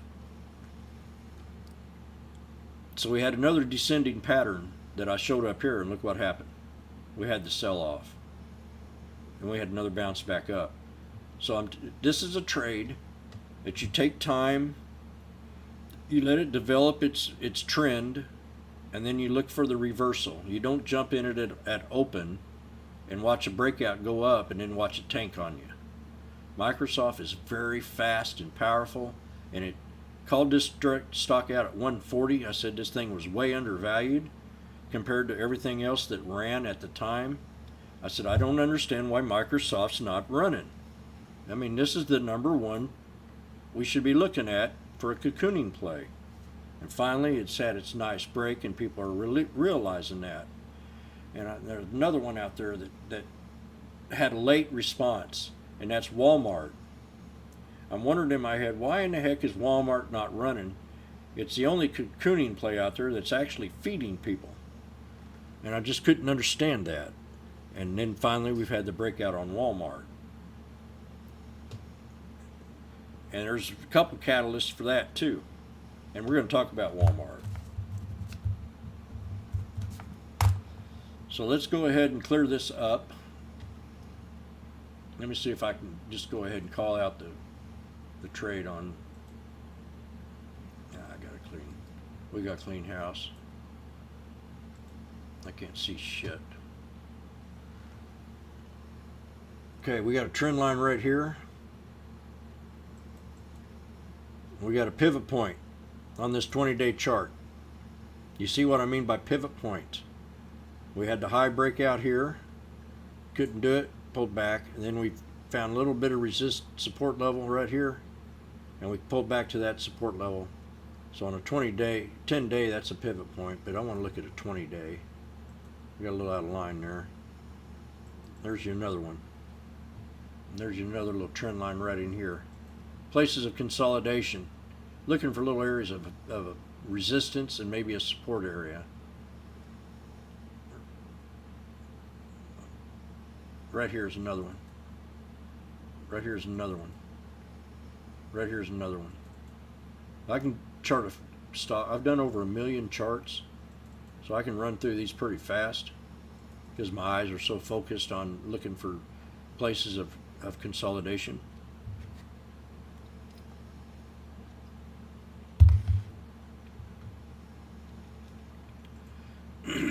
Let's go to the daily 1 minute. See how much totally different this is now? We had some consolidation right in here. We had some consolidation right in here. We had the previous highs, double top breakout, triple top, bam. And we had some right in here. And then we have one more right in this area. I got to try to find an equilibrium in here. Right there. I'm giving myself a little leadway because we had this one little castle right here. We had to pull backs right in here.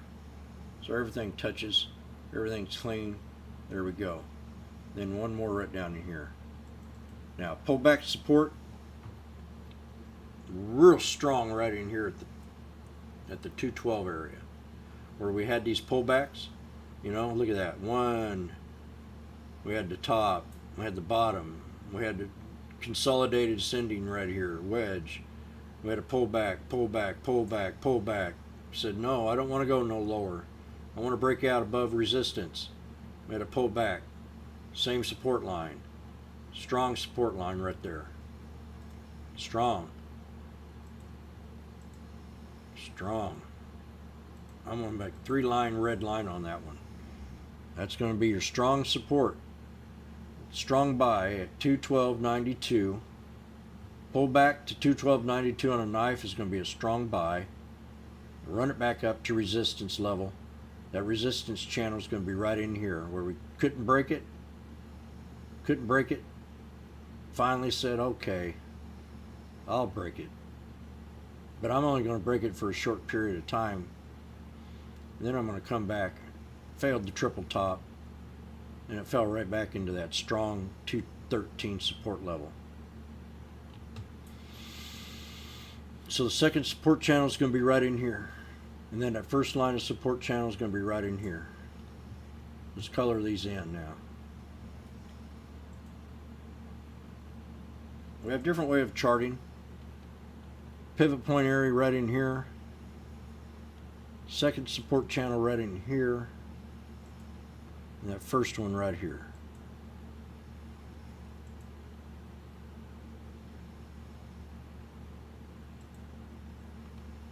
And then we got a little spot right in here.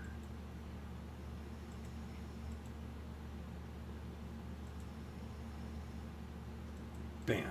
See where we had this little area after hours and we pulled back and we had that. Resistance to break is going to be the high that we had. And we're going to consolidate it off these candles right in here. 214.30. Okay. Can anybody read that chart to me? Strong buy at 213. Second support channel right in here. 213.26 to 213.45.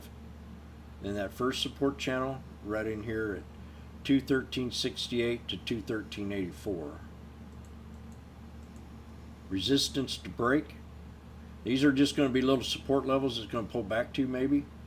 Resistance to break at the 214.30 area. And we'll go up to the 216.38 all-time high to break. So I'm very bullish on this trade. If a path of destruction comes in and we just start having a very bad week, we'll go back to this previous high up here at 190.86, but that would really be a bad day. Okay? That's Microsoft. Now, the next one we're going to talk about is going to be Genius. Genius is bullish bearish trade. We're bullish on it, and we'll play the pullbacks if you know how to play the pullbacks of support. It's got everything good going for it, but it's dedicated to children. It's got debt free. It's a cartoon network. But, you know, you got to keep them kids entertained, right? And some of them adults, they act like children anymore.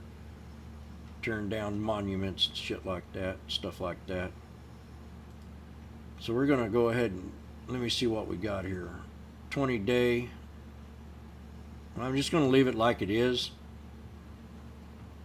I see we had some divergence here, and we had a breakout on that divergence. I'm going to erase that. We have a double bottom. Strong buy at 221. Anything below that is a strong buy. 221 needs to hold. Now you look at a 20-day chart. Can you tell me where you think a resistance line is, or a target, or even a pivot point area is? It's very easy to find, and I'm going to show you right where it is. And it's always the up, down, and the middle. So the pivot point is right in here. See? You see where we broke down and we couldn't find any we found a resistance level at 322. So that becomes, that pivot point alone, and I'm going to draw that in a red line, becomes a very strong resistance. So if you're down here at the bottom of the trade at 221, I would guarantee you'll get a retracement back up to 250 easily for a scalp, for a day trade. 221 to 250 is a scalp for a day trade. Now for a swing, if you're in down here at 221 and you don't mind holding the stock for a week, maybe a week and a half to 2 weeks, you'll wind yourself up here at 322. So you'll have you $1 gain. You'll find a real hard resistance to break. Anything past that 322 is a gift. Or you hold it and don't look back when you're down here at the 221 area. You know, don't be coming in here and say I bought it at 322 and I'm down at 221. Well, you're taking a risk of getting into the pivot point, because it might not make up its mind and it'll pull right back down to support. Right now, in this area is a strong buy at 221 for a swing, for a scalp, and for a day trade. You can play it any way you want. You're going to have suckers out there trying to pull this back, but it's going to find a solid support level at 221, and you're going to get up to 250. There's a 30-cent scalp right there, or day trade. Long resistance to break at 270. We did hit that 270. I see that 270 in previous plays, pulling back and trying to break. So you have that 20-day pivot point area at 322. If you're in the trade down here, you need to think to yourself, should I scale out? Should I take profit, period, and try to get in on a pullback? Or should I just hold it long and try to get to the resistance level past $4? And that resistance level would be a double top right here at 413. So that's genius. It's a bullish trade in my book, but you're going to be fist fighting the bears. People get stuck in this trade. You see the great run that it had. We called this trade wrong. I called this trade wrong. I thought if I would have put my senses together, I would have said this was too big of a run and we're going to have a pullback. Because every great run this stock does have, it has a master's pullback. So we're down here at 221, and we're going to take it to 250 on a scalp or day trade. We're going to swing it past 270 up to 322. If you're not liking the trade right here at 270, take your profit. If not, swing it up to the harder resistance level. I'm telling you, we're going to see that number within a week, maybe 2 weeks. It's not anything below the 221 will be a buy. I would wait for that entry around there to get in the trade. If it does dip on you a little bit, cost average down and take it back up to that 250 area. So there's many ways to trade this right now. Trade it while it's volatile, trade it while it's at support, and try to trade it past the pivot point on a 20-day at 322 for a hard resistance. And that's genius. It takes only a genius to read a chart like that. And you will become a genius if you take patience, look for places of consolidation, and try to find them spots. So we've got a couple more to look at. I want to look at Peloton and Disney.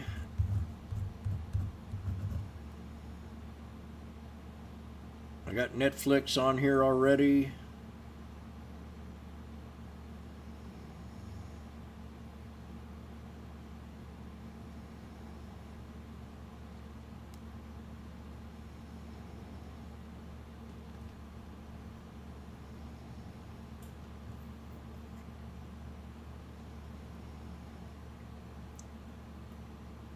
Oh, a little confrontation with my cargo ship out there, huh? Not a happy camper? Well, I think that a trader, when they try to copy someone exactly, they usually end up a mess. But if they don't look at the chart and try to figure out how to try to find supports and resistances and pivot points, or being in the now, knowing, if the bears are attacking or how the market trend is going. You could be in a great trade and love the stock, like Tesla or Microsoft or even Apple, and you got to take other things in consideration. You could be in a good trade and you could be watching a great stock, but the trend is what is your friend, and that's what you got to try to follow.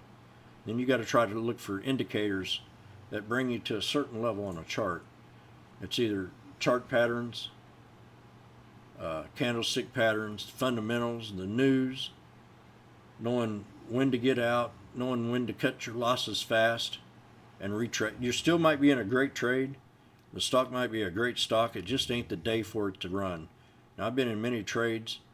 Walmart's a great example. Everybody was flabbergasted with Walmart a couple of weeks ago. It didn't do nothing, and finally, any kind of spike on it, they got out, took a loss, and then a week later, 2 weeks later, it finally takes its move. So I think that's true with a lot of trades, with a lot of people that get into trades and they get in at the spikes.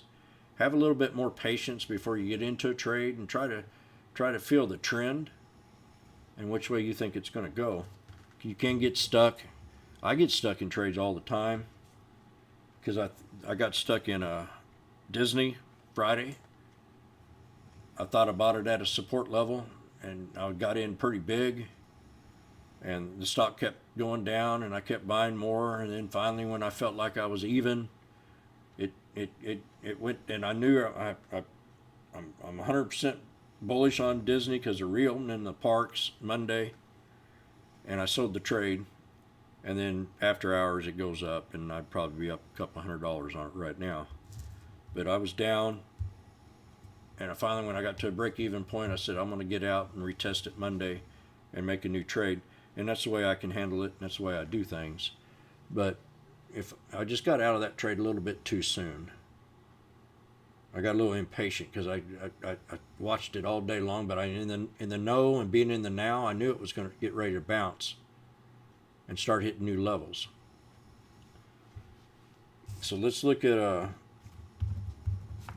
so anytime you're frustrated with a trade, it's all because of you. It's not because of the person calling out the trade but it's always good to have a good crowd, a good group to hang with, and people that you do trust, and do your own due diligence.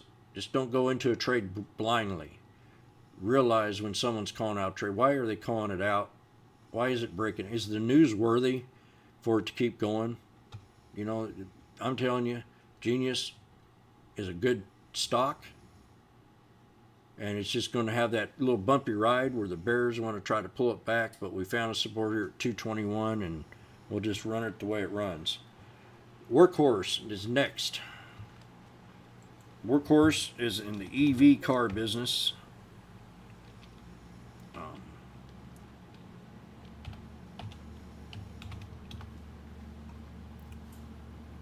TGT.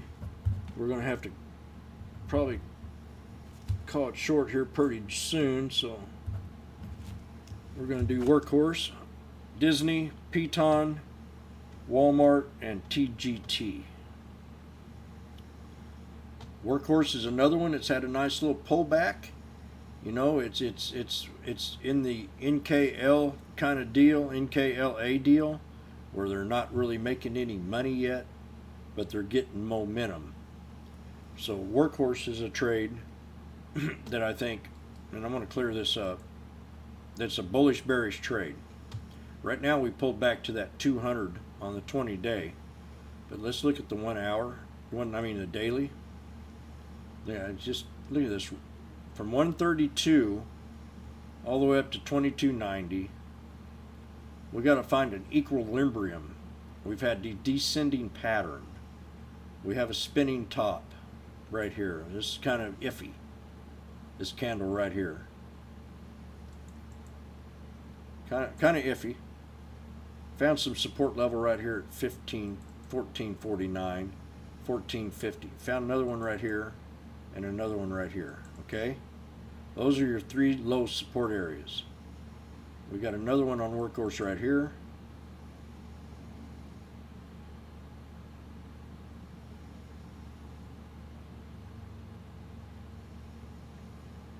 And another one right here. Another one right here.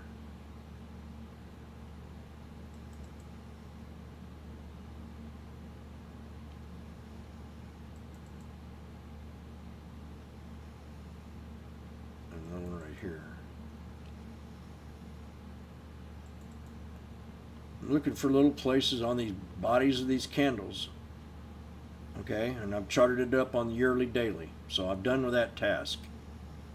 Now I'm going to go to a different time frame, 20 minute, 1 hour.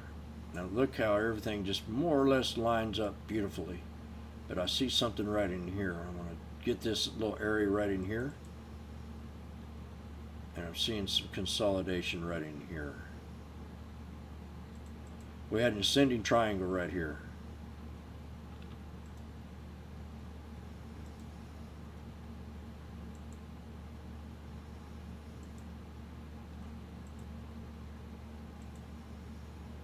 That's an ascending triangle right there. A lot of times on these ascending triangles, the triple top, you'll have the breakout. If it fails on that triple top and starts to squeeze back and needs to hold this trend line as it goes up. As long as it holds that trend line, you're still safe in that ascending triangle. If not, it'll fail. But I always play that triple top, and then I start to watch the tape, and if I'm still getting the higher lows, I'm free to go ahead and break out of that triple top. Although it didn't happen until the next day, it still held resistance, and you're going to see this I think on Disney when I do it next. So this is Workhorse. This becomes a very solid solid buy zone right here. Anything below that, it's going to probably get weak. To hold trend, to hold support, this 990 needs to hold. We still have higher lows. We have a trend right here from this candle wick to this candle wick, and that's where I'm going to draw my line. Okay, then I'm going to extend this on out because I want to be accurate with that line. I'm going to extend that on out. Now we have the third touch on this descending pattern. This is a descending pattern on Workhorse. And I'm going off the wicks of this. Now, it's still got a little bit of strength because we have higher lows, but it is a descending wedge with a steeper decline than incline. So we can break below this and hit down here to the low supports if it starts to get weak. Now, if we get some upgrades or we get some new news, we break this resistance line that's coming down off these two candles. Right now, this is a moving average, which means it can tighten up. So we could probably come out here maybe on Tuesday, and it'll determine which way it wants to go. We could get a bounce back up. But we have another resistance level right in here to break. And I'm going to draw that trend line. So that's going to be like a pivot point. If we can bounce up here and take it back up to this area, to this trend line of 1530 something, 1573, we can break this resistance line here. Then we'll get up to this new resistance level of 1918 to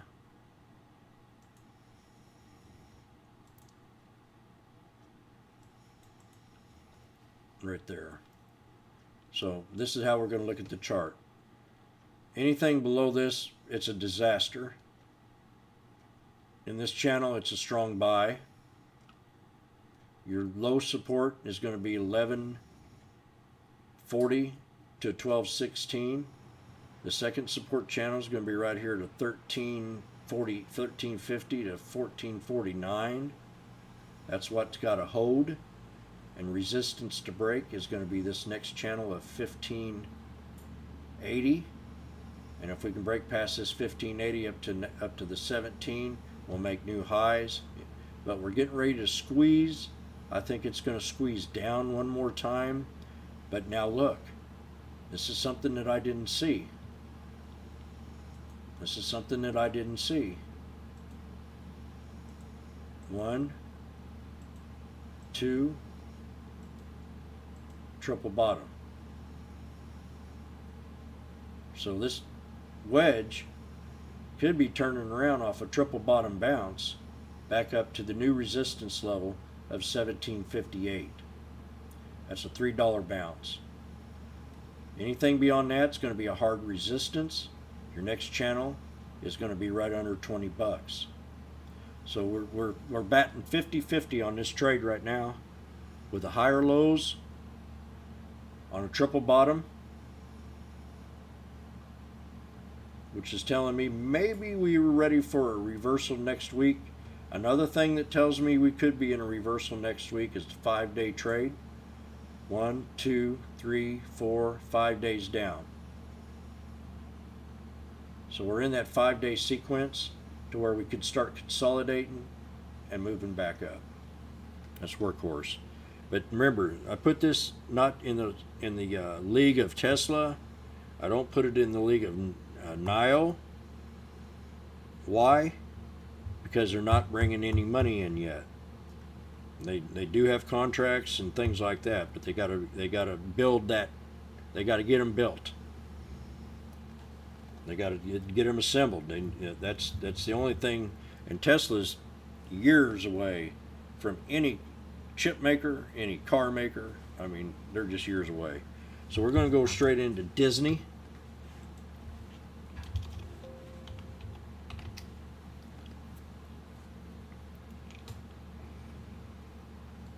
I hope that helped you out with Workhorse. Yeah, I did SPAQ. Yep. I'll do a little closing preview of SPAQ for the one that missed it. Disney, get ready for the triple top breakout. Look at the 20-day chart. See here, bam, bam, bam. So we're getting ready. We have a, I'm just so stupid to sell it this Friday. I made money on it, and then I got back in it, and I just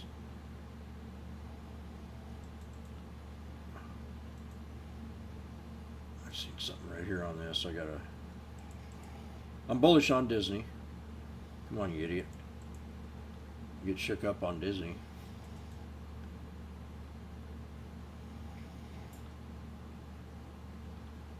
There's some reason why I drew this triangle in here, and we're going to look at that in a second. So let's pull up that 20-day and see what I see on the 20-day again. We got 20-day, we've got this resistance level that's been hard to break, okay? But Parks opening up Monday. This is going to be the catalyst for this stock to go up higher and break that 120 area.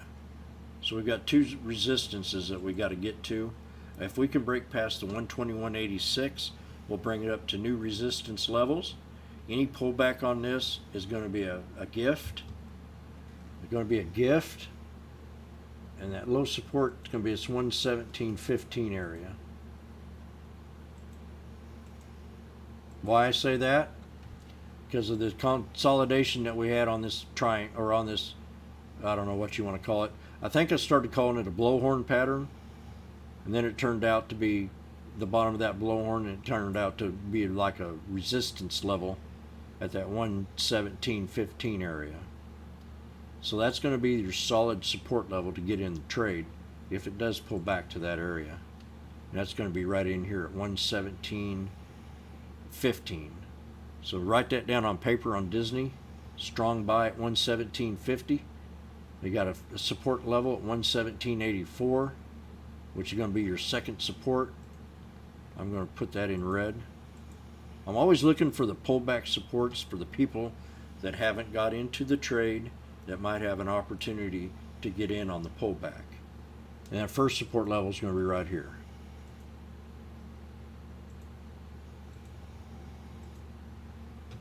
So these are your three different support levels, and the resistance to break is going to be the 120. And let's take it to the 1 minute to see if this all shows up on the 1 minute. Perfect. I didn't miss a thing on here. We did have a very strong sending triangle right here. So this support level at 118.96 needs to hold. That's going to be your first area of support. Now it can pull back into this little area right in here, okay? So we're gonna color this in.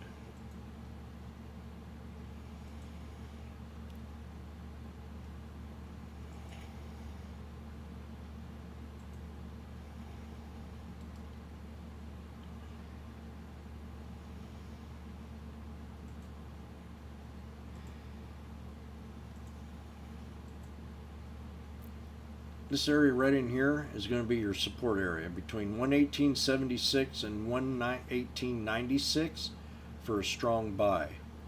If it pulls back to that area for your first support, your second one is going to be this area right in here. It could be either one of these three stages, but I like this area right in here. For your second support channel. Then your third strong buy is going to be this area right here at 117.81. Anything below that, you're getting into the low support channel, which is going to be a gift at 117.15. Strong buy.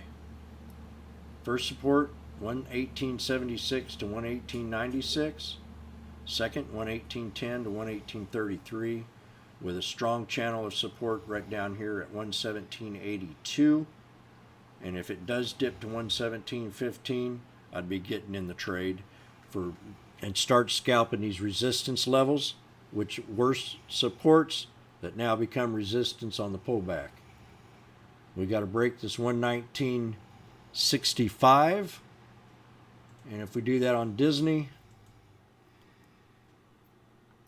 we can take it to 120.29 and 121.86 for a double top breakout. Peloton. Now, Peloton is a trend. When you're in Peloton, where you want to get into Peloton, you want to wait for the pullback. We had a nice little 3 white soldiers on Friday, and we consolidated to new resistance levels. Peloton is a cocooning play. Only rich people now can afford these Pelotons, but they are manufacturing some new exercise equipment for the middle class. A lot of the rich people are going to stop going to these exercise places, and they're going to build their own exercise rooms in their own house for probably the next 10 coming years. The Kakuna has kind of put a different perspective on how you're going to live your life and how you're going to work in life and whatever you want to be. I still think there's many dreams that are going to open up, and I still believe in the American dream. And I think there's going to be a lot more plateaus that you can hit if you just get in there and start scrambling. And if you're an entrepreneur, you're going to have a lot of opportunities. So let's pull this back to support levels. And Peloton could create a bunch of new salesmen. If you're into exercise, you could become an exercise guru. Start your own YouTube channel. I mean, there's going to be just a lot of new opportunities coming out in this next 10 years. I think a lot of changes are going to happen. So I'm trying to find me some support levels. Oh, I like that right there. I picked this lower channel right here because of the base and the base of that, and then the wick touching down to that. And you got another one right here. And then you got another one right here. Okay. Let's bring this up to daily 1 minute, see if I missed anything. Look at that. I missed something in here, didn't I? See how this pulled back to this, and how we had that breakout right there, how we had that little wick right there. We're going to put a trend line right there, and we're going to put another one right here. We're going to put another one right down here where we had this previous high. We're fine-tuning our fiddle right now. Fine-tune. Now I want to bring it down to here. Why? Because I'm just not happy with this wick. You know, I'm seeing more area of consolidation. I see a channel. I see an ascending triangle. I see a good horizontal line in here. I see a real strong support in these two areas. This one here, where it consolidated for a good couple hours, and right in here where we had that blowhorn pattern. What I mean by blowhorn,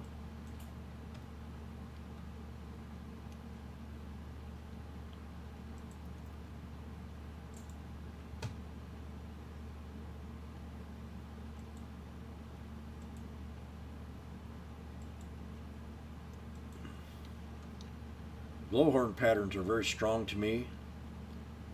That gives you more of an opportunity to maybe get into the trade. As the wicks keep going down farther, the lower highs and the higher lows, you have a possibility of trying to get in at the bottom part of the channel and riding it up. And a lot of times, and it found a real hard support level right here at 67.03, and that would have been probably my entry if it had enough patience to get back into that trade. Because you had all them times right in here where it just didn't want to break below that resistance level. See? And then the blowhorn just kept going up. Now let me extend this out and show you something.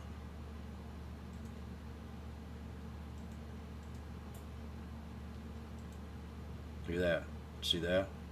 You see where the blowhorn, the trend line just kept going on up? See that, where that base of that candle? See them places right in there? So yeah. The blowhorn pattern is like for a good long swing or a long day trade, to where you just kind of keep trying to hit them resistance levels. And the same thing with it going down. I mean, the sucker can keep going down too. but there's only so long. You know, usually after about 20-30 minutes, if the pattern's not working, I'll probably get out of the trade. But we're talking about Peloton here that found a support level here at 6703, and then finally broke above it. So your first support, 67. Well, let's put this trend line right in here.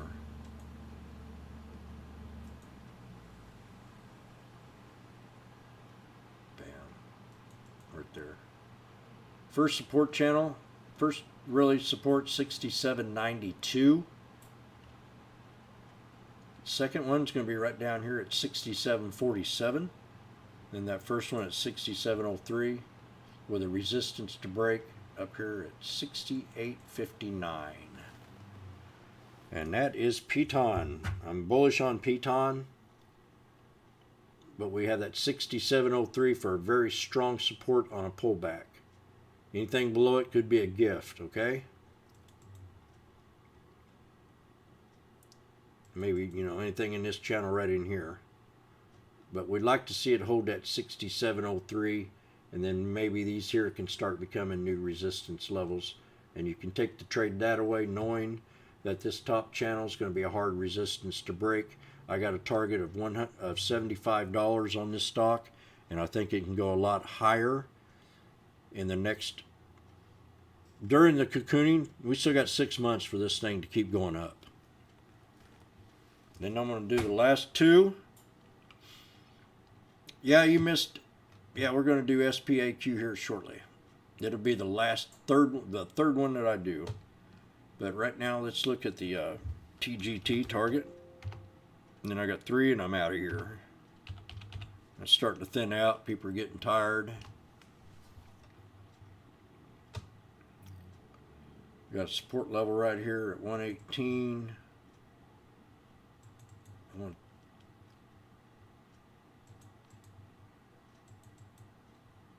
I got one right here. I got one right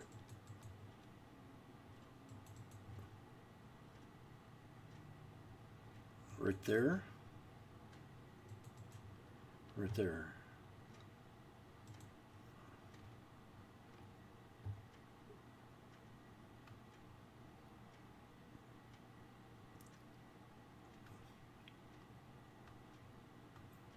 I'm looking at the news. Yeah, I don't see much in here that really tickles me on the news on Target right now. Although Walmart and Target are running together side by side.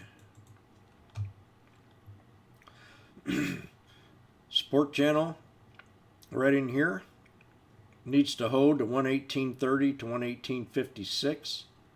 That's going to be your first channel of support. This may be up in this area right in here. But I'm thinking this line right here is going to be your first support level.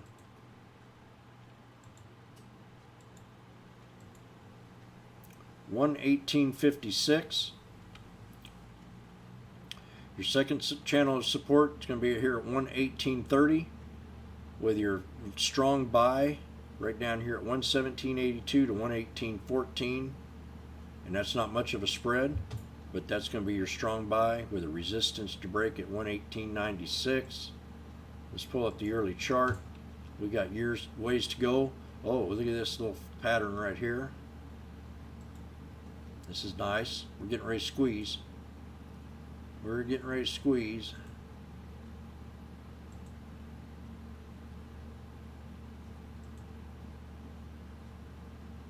Let's take that off there.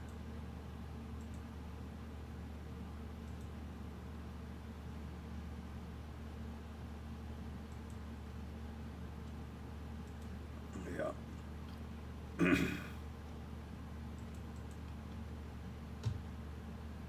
Okay, let's go to the 20-day.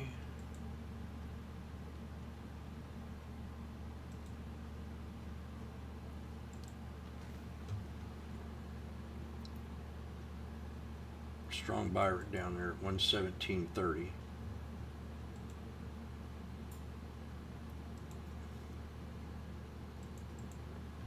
Okay.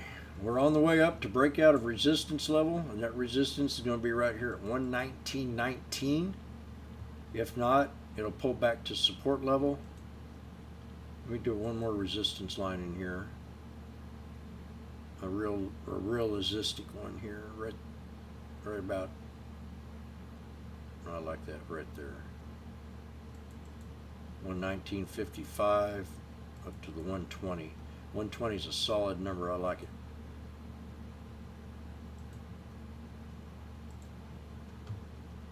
A lot of choppiness with this trade.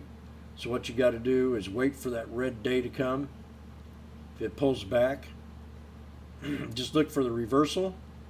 You'll get a lot of them. It's kind of a choppy trade. So it's a scalper.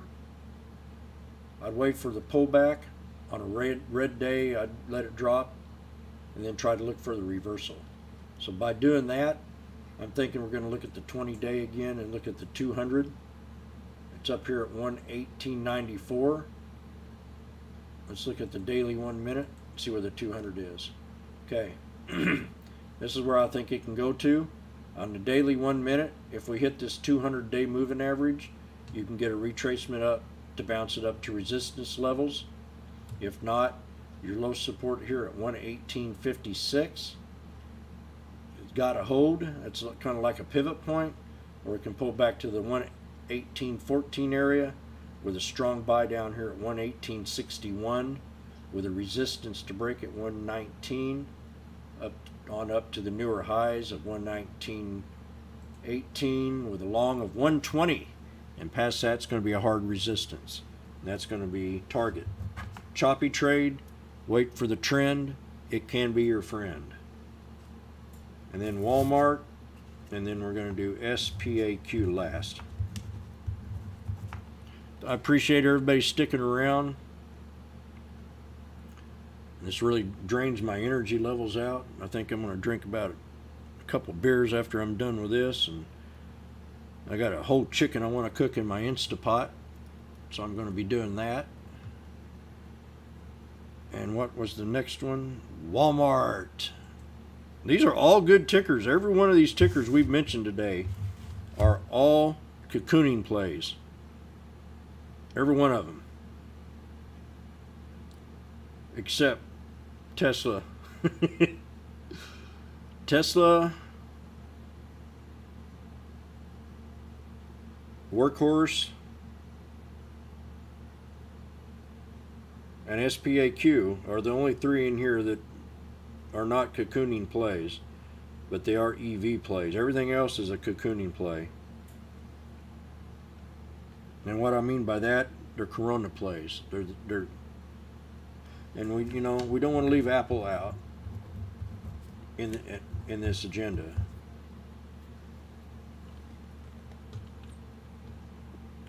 So let's go to Walmart, pick up pinball bird things, all things you need. Let's go to Walmart now. We got a support level right here.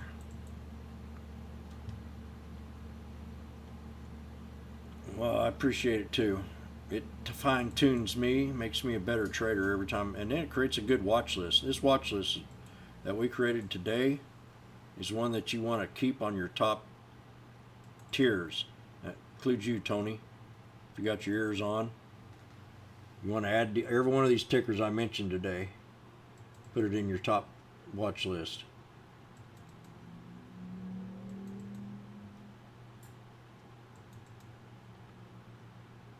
I'm just drawing trend lines of places of consolidation, places where they meet up, places where they line up. Walmart, you see this little channel in here that we had Friday? Let's pull up the 20 days, see if I missed anything on this sucker. It's pretty fogged up. Anything, I mean, if this gets downgraded, 125 is going to be your strong buy. But I think we're going to break out a little bit higher on this. It's got some momentum that I haven't seen in a while. I'm going to draw a trend line to keep it going on the trend line. When you're drawing a trend line, you want to look for the lowest candle in a trend, and you want to follow the next ones on up or the next bottom. And I'm thinking this right in here where we had these three higher lows.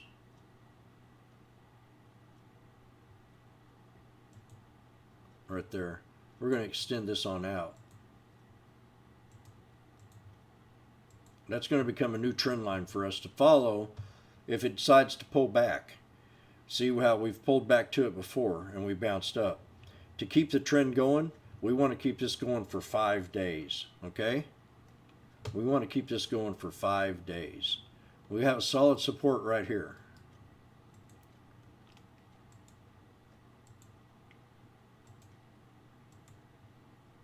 Watch this.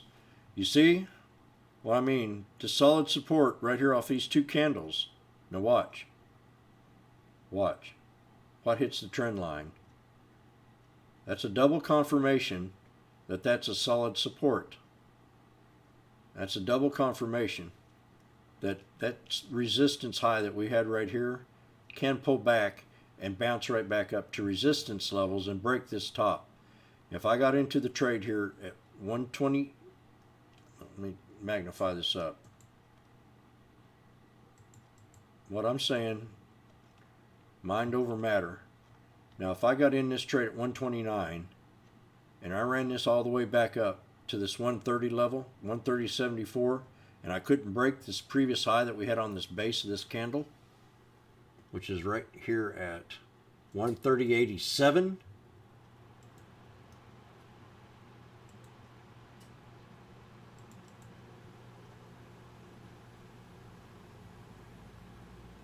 right there, 130.87. I'm going to trick that into a red line. Why? Because it's a hard resistance. You know,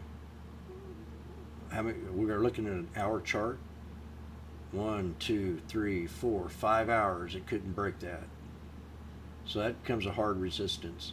And we know in our heart this 129 is a solid support. So if this sucker pulls down to that 129, hits that double confirmation of that trend line, or even hits it as this trend line keeps moving up, and this pulls back and hits that trend line, it could be at 129.50, it could be at 129.30. It depends on how far that thing moves up. That could be the solid support for this to break back up to this resistance level of that 130.87 that I mentioned earlier, and bring it up to the double top of 131.37. Now this stock is undervalued. It can go a lot higher. I don't think it's had the corona run that it's needed, and I'm seeing it happen right now. What was in the news that made this thing run so well? I remember. Bad news for Amazon. Walmart primes up their service. You give them $100, you get next day service. If you want to call something in, you get next day service, or even sooner. So that's why it made this stock run last week. It's not the movie theaters they want to open up, which I think is a stupid idea. I'd rather see them open it up to boondockers than anything else. But that was the catalyst that made this stock run last week. So if anytime that word Amazon's mentioned in anything, it's something that you want to look at. We're in a bullish trend right now. I want to see it break resistance, and I want to see a buy at 129 Walmart. And then we're going to do one more, and we're going to do a review on a preview, and that's going to be back to SPAQ, and I'm out of here. This has gone way longer than I anticipated, but you know what? It doesn't bother me one bit.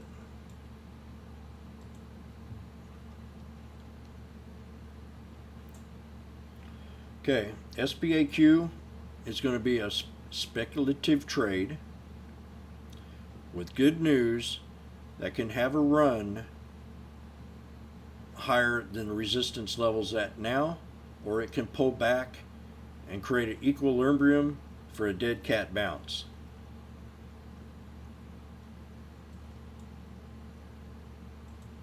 So remember that it's on speculation, but it's a good deal. I think it's going to run. I think it did have a nice run, and what we got to do is try to find areas where I think we had periods of consolidation, and they're on this chart. Kind of hard to see. I mean, I've worked it up pretty good, but we did have a pullback right here at $116. It's going to be a double bottom support. I'd like to see that double bottom support hold on SPAQ. If not, we're going to pull back to these other tiers here. And let me pull up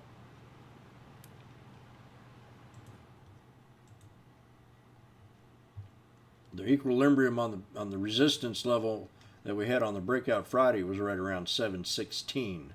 So that's the resistance level that we got to break. This is kind of like a if you're looking on a computer and you see the noise bars going up and down, that's kind of what I'm seeing here. I'm seeing a lot of volatility. I'm seeing a lot of people that can't make up their mind if they want to take it up or if they want to pull it back. I see interest in the bears and I see interest in the bulls. But I do see it breaking a resistance level. If it can break past the 1689 to have an equilibrium on a daily chart of 716 and bringing it up to 790 area for a hard resistance, or maybe pulling back. I did call this little support channel. We did pull back to that on Friday. So let's pull up the 20-day. Get one more look at it. It's just so hard to trade something that's bounced up so high. And when you have candles that look like this, it's just not healthy. Just not healthy. You know, these candlesticks to me are not healthy. And you can see why. It did pull back. It had that nice little run. So I think we're going to pull back to these lower supports and have using these new bars as resistance levels. But if we do get a bump on it come Monday and we break the 1716, we're going to go to new highs. I have a $20 target on it. We did hit 1719. I also have a pullback support for a possible strong buy at 1343 to 1412 with a second support level here at 1520 to 1546, or staying in this first channel of support level at 1594 up to 1651. So that's a 60 cent channel right there. Hard resistance at 1716. If it does start to get momentum, it had a lot of attention Friday. A lot of people are stuck maybe in this trade, and it could be a shorter, but we want to bring it up to 20 bucks, and then we'll have a hard resistance if we can break the 1716.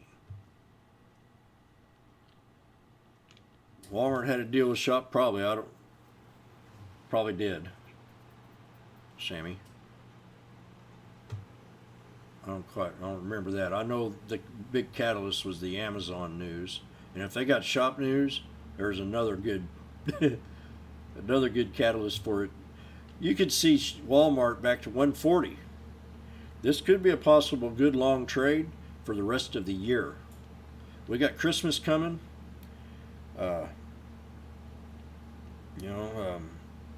Walmart still bringing in the dough. It's just an undervalued stock right now for being a cocooning play. Well, I want to thank everybody. I'm done. I'm wore out. I do appreciate everybody coming down. I hope you hit that like button. Subscribe to our channel. Always remember we have the Twitter bird on here. If you have a Twitter account, please follow us on I Love Stocks. Type in @I Love Stocks, no caps, and it'll take you right to the window. We also, are on Stock Twits. If you don't want to join the room, Vegas and I are on the room every day talking stocks and trends and ideas, and she's really into playing options a lot, so I'm learning how to play options. I just want to thank everybody for showing up. This has been a very longer than scheduled session. I I really like what I do. It's a passion. I want to do this for the rest of my life. I'm going to retire soon from what I have right now. I want to get me a truck and a camper and just travel around, visit my trading friends, and talk stocks and drink a couple Mai Tais, enjoy the sunsets, and everybody come in here with a. Don't let a lot of that social media attention wear you out. I think it markets run on algorithms, so it will have times where it's just going to mess with your head. But I'm always bullish in the market, especially the tech sector, and I think the banks are going to take another beating. We are starting to get down, and I do like healthcare. So, and the EV watch list, I'm going to put that up here so y'all can copy and paste it. Give me a second.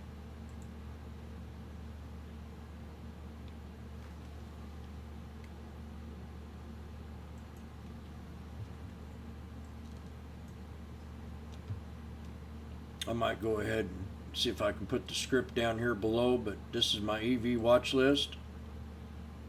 I got Nile, SPAQ, Workhorse, Plug, Tesla, NKLA, Solo, AYRO, Blink, SHYF's one to watch, SHLL, BLDP, FUV, GSM, and Candy, KNDI. But you can stop this at any time and write these things down and create your little EV watch list. Yeah, earnings are coming up. That's going to be another killer for the market. This second quarter is not going to be as good as the first quarter. So it could be a catalyst to have a small correction in the market if the algorithms are running off the fundamentals. But the earnings are not going to look good this quarter. They will look good for some of the tech companies, Microsoft, Roku, Apple, Tesla is one to watch. We're going to be in the S&P real soon. If Tesla's earnings break above $1, we're going to be in the S&P, and this thing can run up to 1,700 and maybe hit that 2,200 mark. But I'm very bullish on Tesla. I don't listen to any bears on Tesla. They can go fly a kite. If they are a bear, they're going to be scalping it, because they're going to wake up the next morning and they're going to be crying in their pillow. But we never know. I mean, I can't keep falling in love with a trade either. Falling in love with a stock will really screw you up.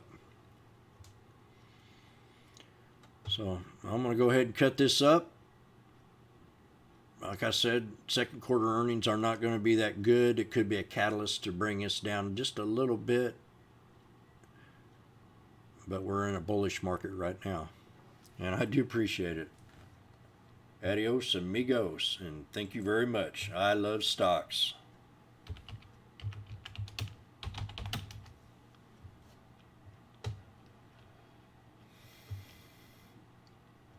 I'm going ahead and shut her off.